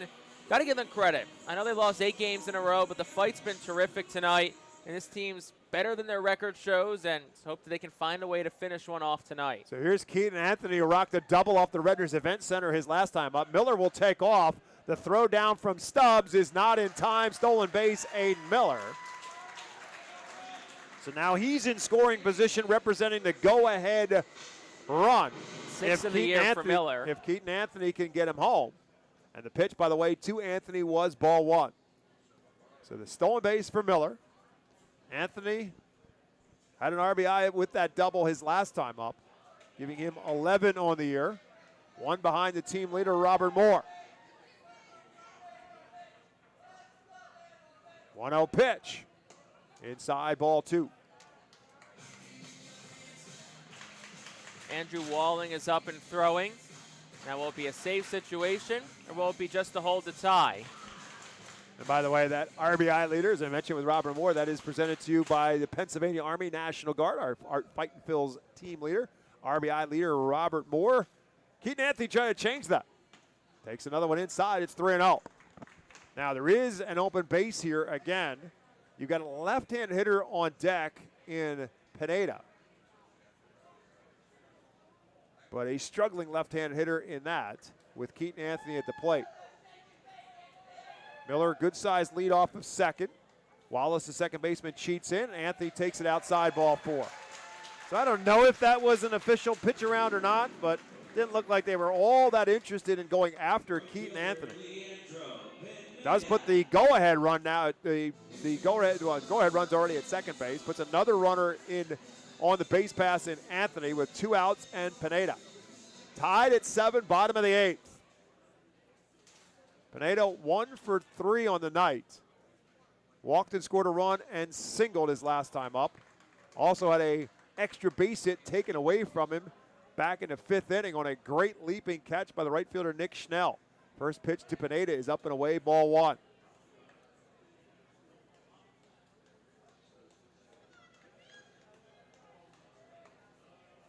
Lifts this one straight up in the infield. Who's going to take charge? Looks like the first baseman Naranjo will do that, and he'll catch it for the 3rd and final out of the inning. But the Phils do the damage they're looking for. They do it with 2 runs. They did it on just 1 hit. There was a very costly error and 2 men left on base. We are through 8, and we are tied at 7.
So we head to the top half of the 9th inning, and again, the Alvernia University Golden Wolves call to the bullpen has been made. And the relief pitcher coming in now for the Fightin' Phils will be left-hander Andrew Walling. Andrew Walling enters for the Fightin' Phils, making his 7th appearance of the year. 0-1, couple of saves, 5.68 ERA, 6 1/3 innings pitched, 10 strikeouts, and 4 walks. He will face the top of the order here in the 9th inning for the Senators, and now in a tie ball game. Dalen Lyle, Nick Schnell, and Yohande Morales will bat. And the first pitch swung on and fouled straight back off the bat of Lyle, who's had a good game, 2 for 4. Scored a couple runs, a double and a home run. And obviously he's driven in a run as well, the home run, a solo home run. So Walling lefty on lefty. And the first 0-1 pitch on a couple of hops towards Farquhar. The second baseman will have the play in plenty of time over to first base to Keaton Anthony. And with that, on a couple of pitches, Dalen Lyle is retired here to start the 9th. Well, to add some more drama and everything going on, it's raining, Bob. Wow. I was wondering why everybody was running around the bleachers. Now I see it. Well, they weren't trying to get away from us. They're actually coming closer to yeah, us. how about that? Surprisingly. That's very different. They'll bring Nick Schnell to the plate. Couple of lefties at the top of the order for the Senators, so the Phils with the lefty here, and Schnell slices this one down the third base line. So Walling quickly gets ahead. And he's ready to deliver the next pitch. But the home plate umpire, Tyler Woody, said, ball's still in play. Got to get that out of here. So Henry Mendez goes, scoops it up, and now Walling ready to go back to work. 0-1 pitch, swing and a miss. He gets him to chase a pitch up high, and it's quickly no balls and 2 strikes as Schnell will call timeout. And with that, tonight's attendance at FirstEnergy Stadium, 2,822. Thanks to our friends at PSECU for presenting tonight's attendance. PSECU, proud to be one of the largest credit unions in Pennsylvania. 0-2 pitch. Doesn't get the chase, and it's 1 ball and 2 strikes. Schnell 1 for 4 on the night. Singled and scored a run in the 5th.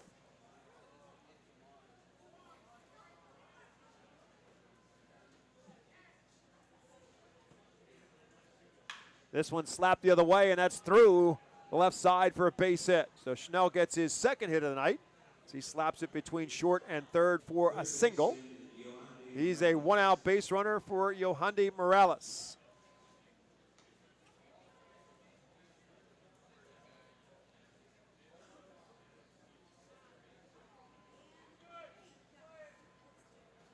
In the meantime, troubles continue for Orion Kirkering as he gives up a 4 spot in the top of the 9th.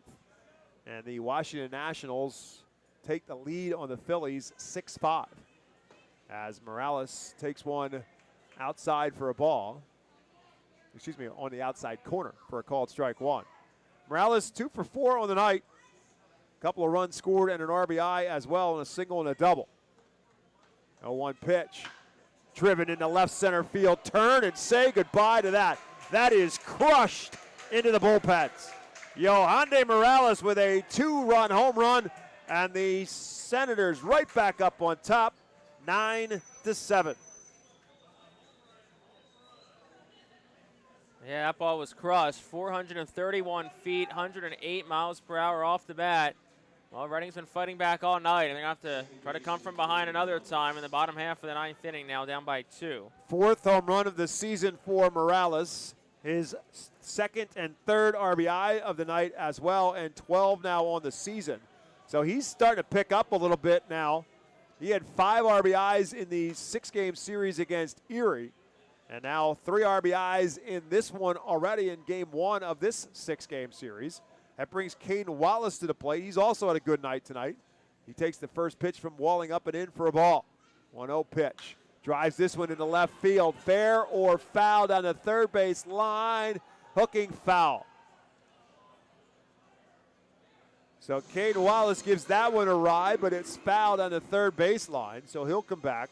Wallace on the night, 2 for 3. Double, single, and a sacrifice fly in the proverbial SF4 in the scorebook. It was a fly ball that Trent Farquhar, the second baseman, fielded in shallow right field.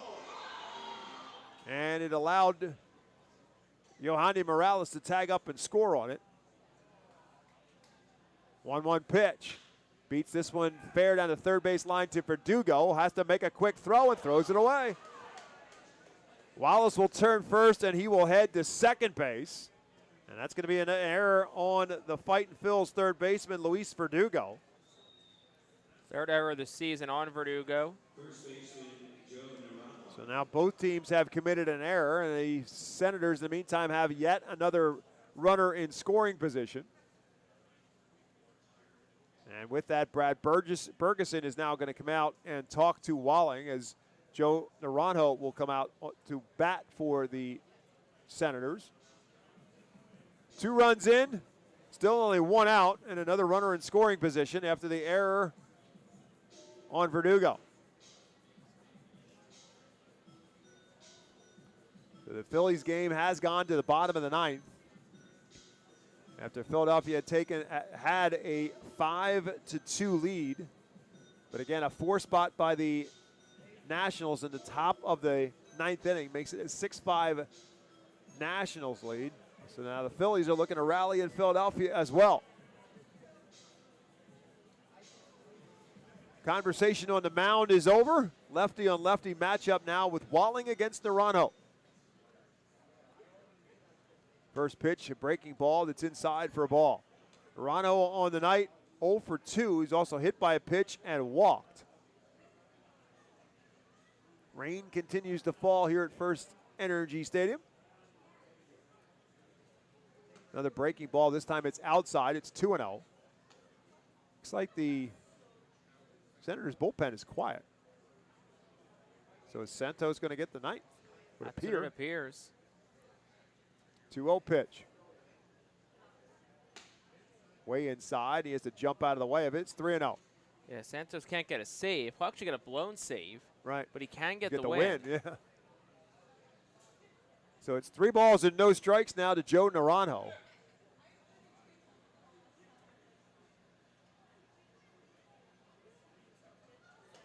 And that's outside ball 4.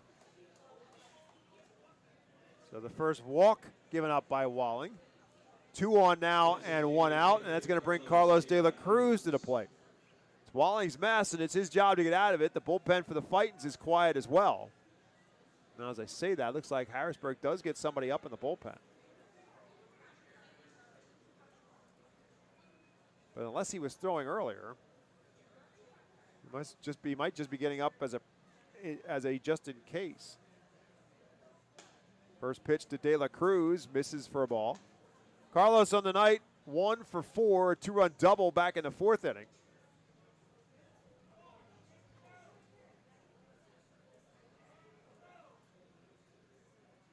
Well, he takes a look back at second, comes with his 1-0 pitch, swing and a miss as De La Cruz comes up empty. It's 1-1. Carlos also had a base hit taken away from him on a fine running catch by Hendry Mendez in left field.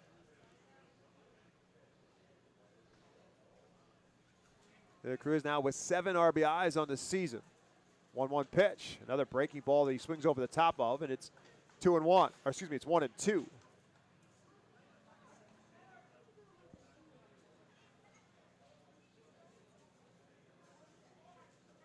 Two on, 1 out, 1 ball and 2 strikes to Carlos De La Cruz. Rips this one, but hooked it fouled on the third baseline.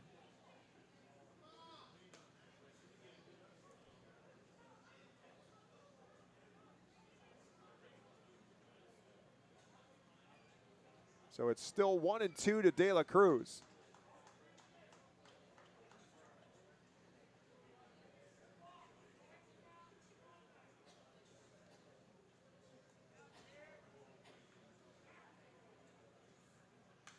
And he fouls another one, this time straight back. It's Michael Cuevas, who is up in the Harrisburg bullpen, right-hander.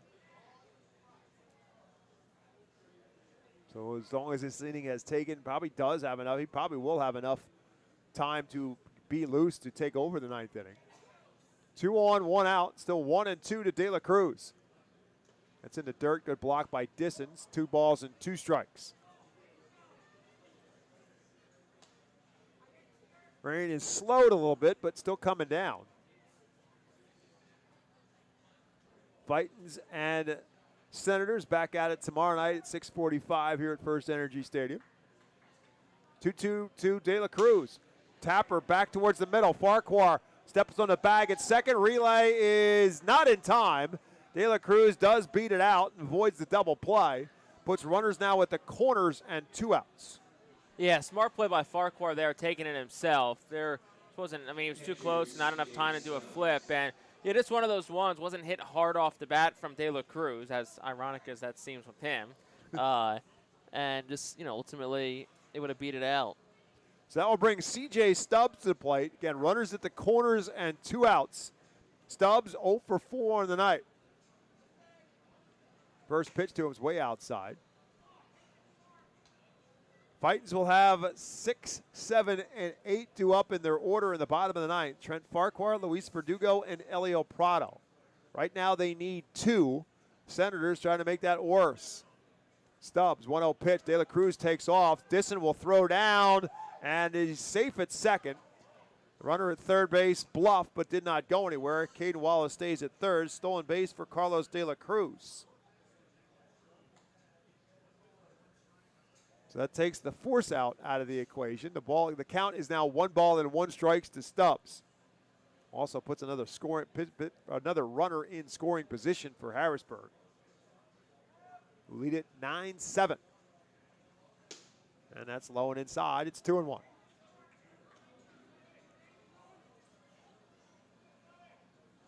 Headed for another 3-hour game here in Baseball Town. It's been the theme of this 2025 season so far.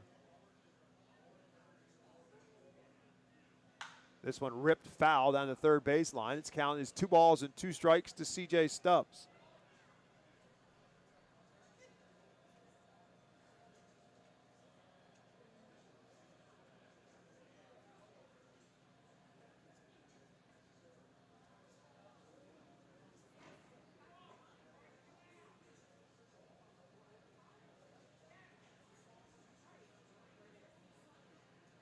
That's way outside. Now the count is full.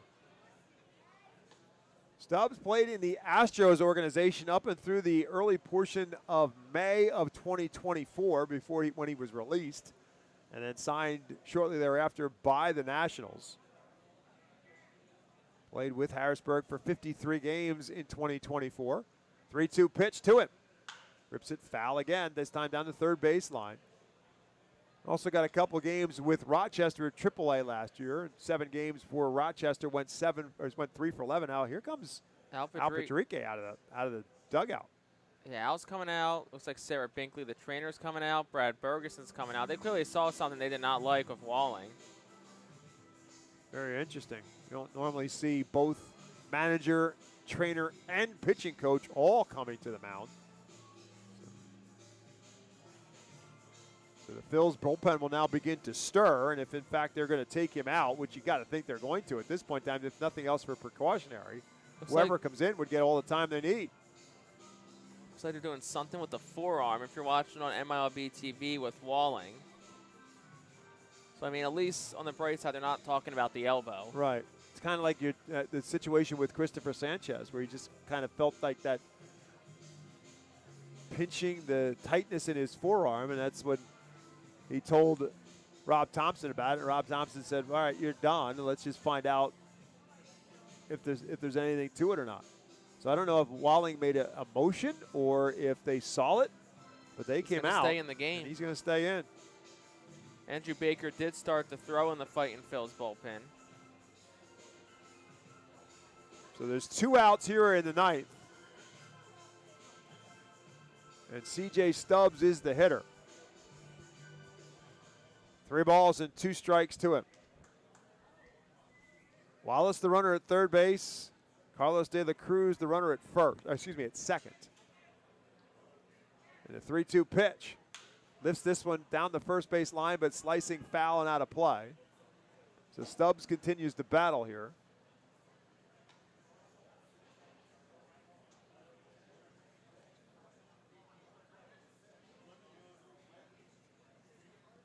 Defense plays Stubbs around the pole, both infield and out.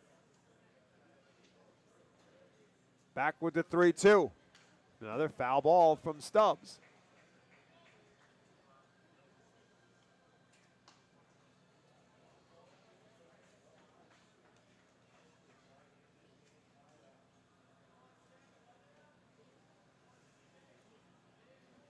And we'll try it again. Walling's 3-2. Just misses ball 4. So the bases are now loaded. First walk given up by Walling. Still 2 outs.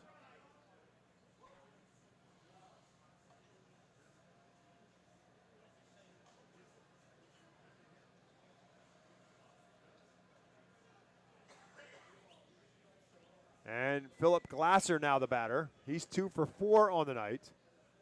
So the Phils do have a force out anywhere. A breaking ball and a good one locks up the left-handed hitter Glasser. Strike 1.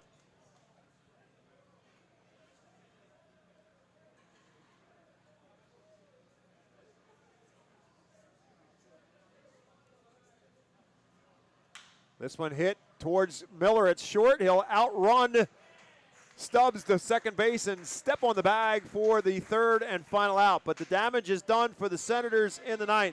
They put 2 runs across. They do it on 2 hits. There was 1 error, and they leave the bases loaded. We head to the bottom of the 9th. It's rally time in baseball town. The Fightins are down 9-7.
And once again, the Alvernia University Golden Wolves call the bullpen has been made.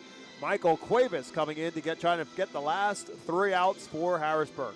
9th appearance for Cuevas, 2-0, a 4.66 ERA.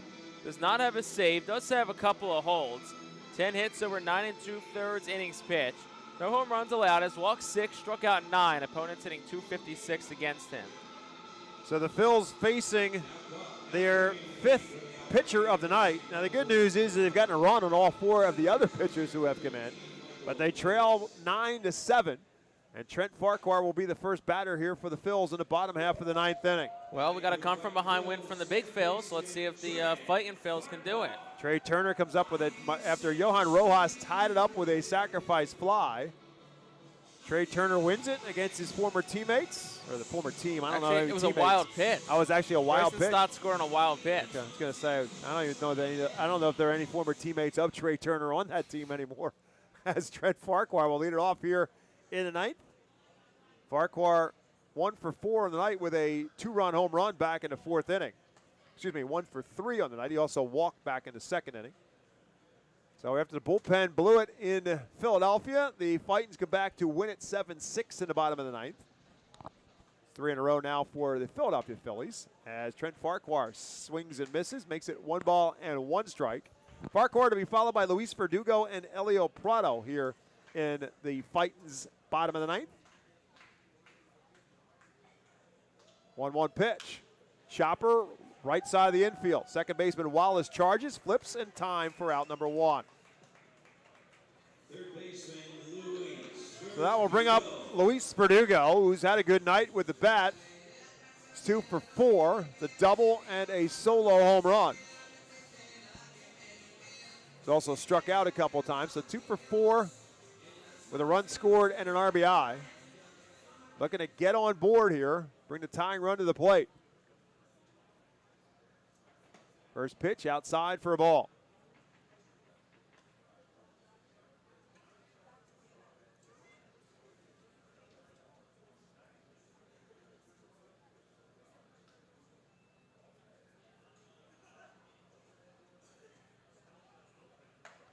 Second pitch is there for a called strike. It's 1 ball and 1 strike to Verdugo. Luis Chasse gets the start tomorrow night for the Fightin' Phils. One of the top prospects in the Philadelphia Phillies organization. 1 ball and 1 strike to Verdugo. Swing and a miss. So Verdugo will take a lap back and around the catcher and home plate umpire and calling time in the process.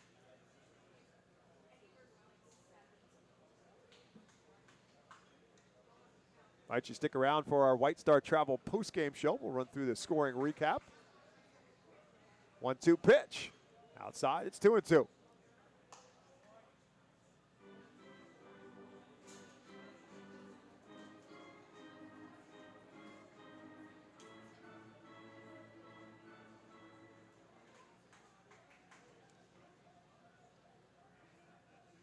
Swing and a miss. Verdugo goes down swinging. 2 outs here in the 9th.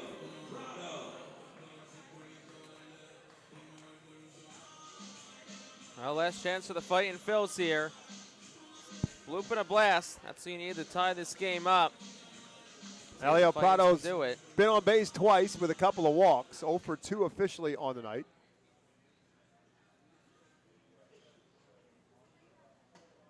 And takes the first pitch on the outside corner for a called strike 1.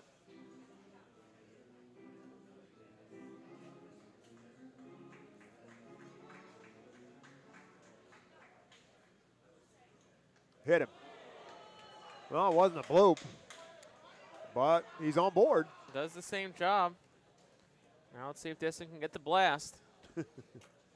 Disson has been on base twice tonight. He's walked and singled, scored both times.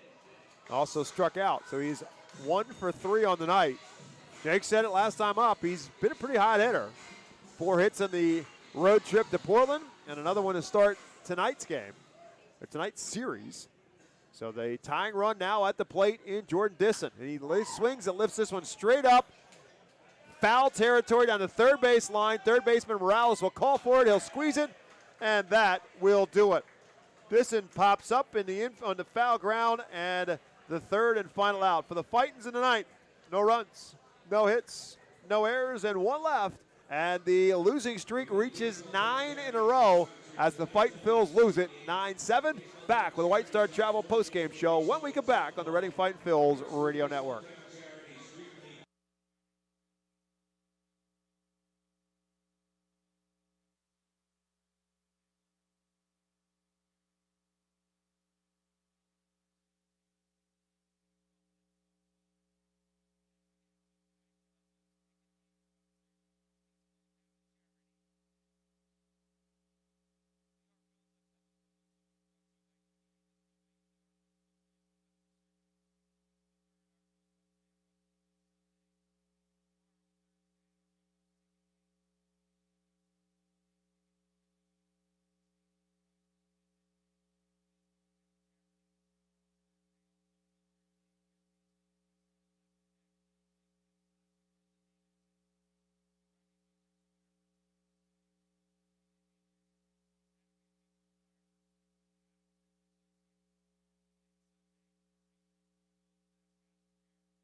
Welcome back to FirstEnergy Stadium, and welcome to our postgame show presented to you by White Star Travel, the official group sponsor of the Reading Fightin Phils. Visit whitestartours.com for more information. Well, the struggles continue for the Fightin Phils as they drop this one to the Harrisburg Senators to start this 6-game swing against Harrisburg, and it's a 9-7 final score in favor of the Senators. And let's run through the scoring as we always do on this White Star Travel postgame show. And it starts in the top of the third in a matchup of right-handers tonight.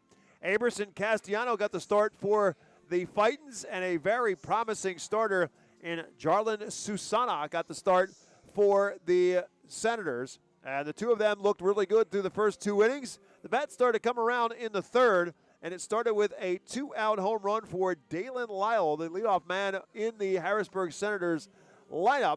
Drives one out to left field for his second home run of the season and his 14th RBI of the year.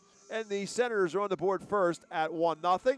Fightins were able to get that back in the bottom half of the third inning as they finally were able to get to Susana. It started with a 1-out walk to the leadoff man, Jordan Disson. And then it was a walk to Robert Moore to put runners at first and second. And then Hendry Mendez, 1 out later, drives one for a double that allows Disson to score and ties the game up at 1-1 for Mendez, his 6th RBI of the season, his 5th double of the year as well. And we were tied at 1-1. But as they did on multiple occasions tonight, the Senators came right back with some offense, and it started right out of the gate with Yoande Morales leading off the 4th inning with a single, and then a double by Cade Wallace put runners at second and third, and then an old friend, Carlos De La Cruz, slapped the double down the right field line for a 2-run double. His second double of the year, his 6th and 7th RBI of the year, and the Senators are right back up on top as a result of that. And then 1 out later, Philip Glasser also doubled to bring De La Cruz home, and for Glasser, his 3rd RBI of the year, and it made it a 4-1 game. The Phils, to their credit, came back in the bottom half of the 4th inning. Pineda led it off with a walk, and then Trent Farquhar hits a 2-run home run, his 1st home run of the year, his 4th and 5th RBI, and the Phils got right back into it again at 4-3.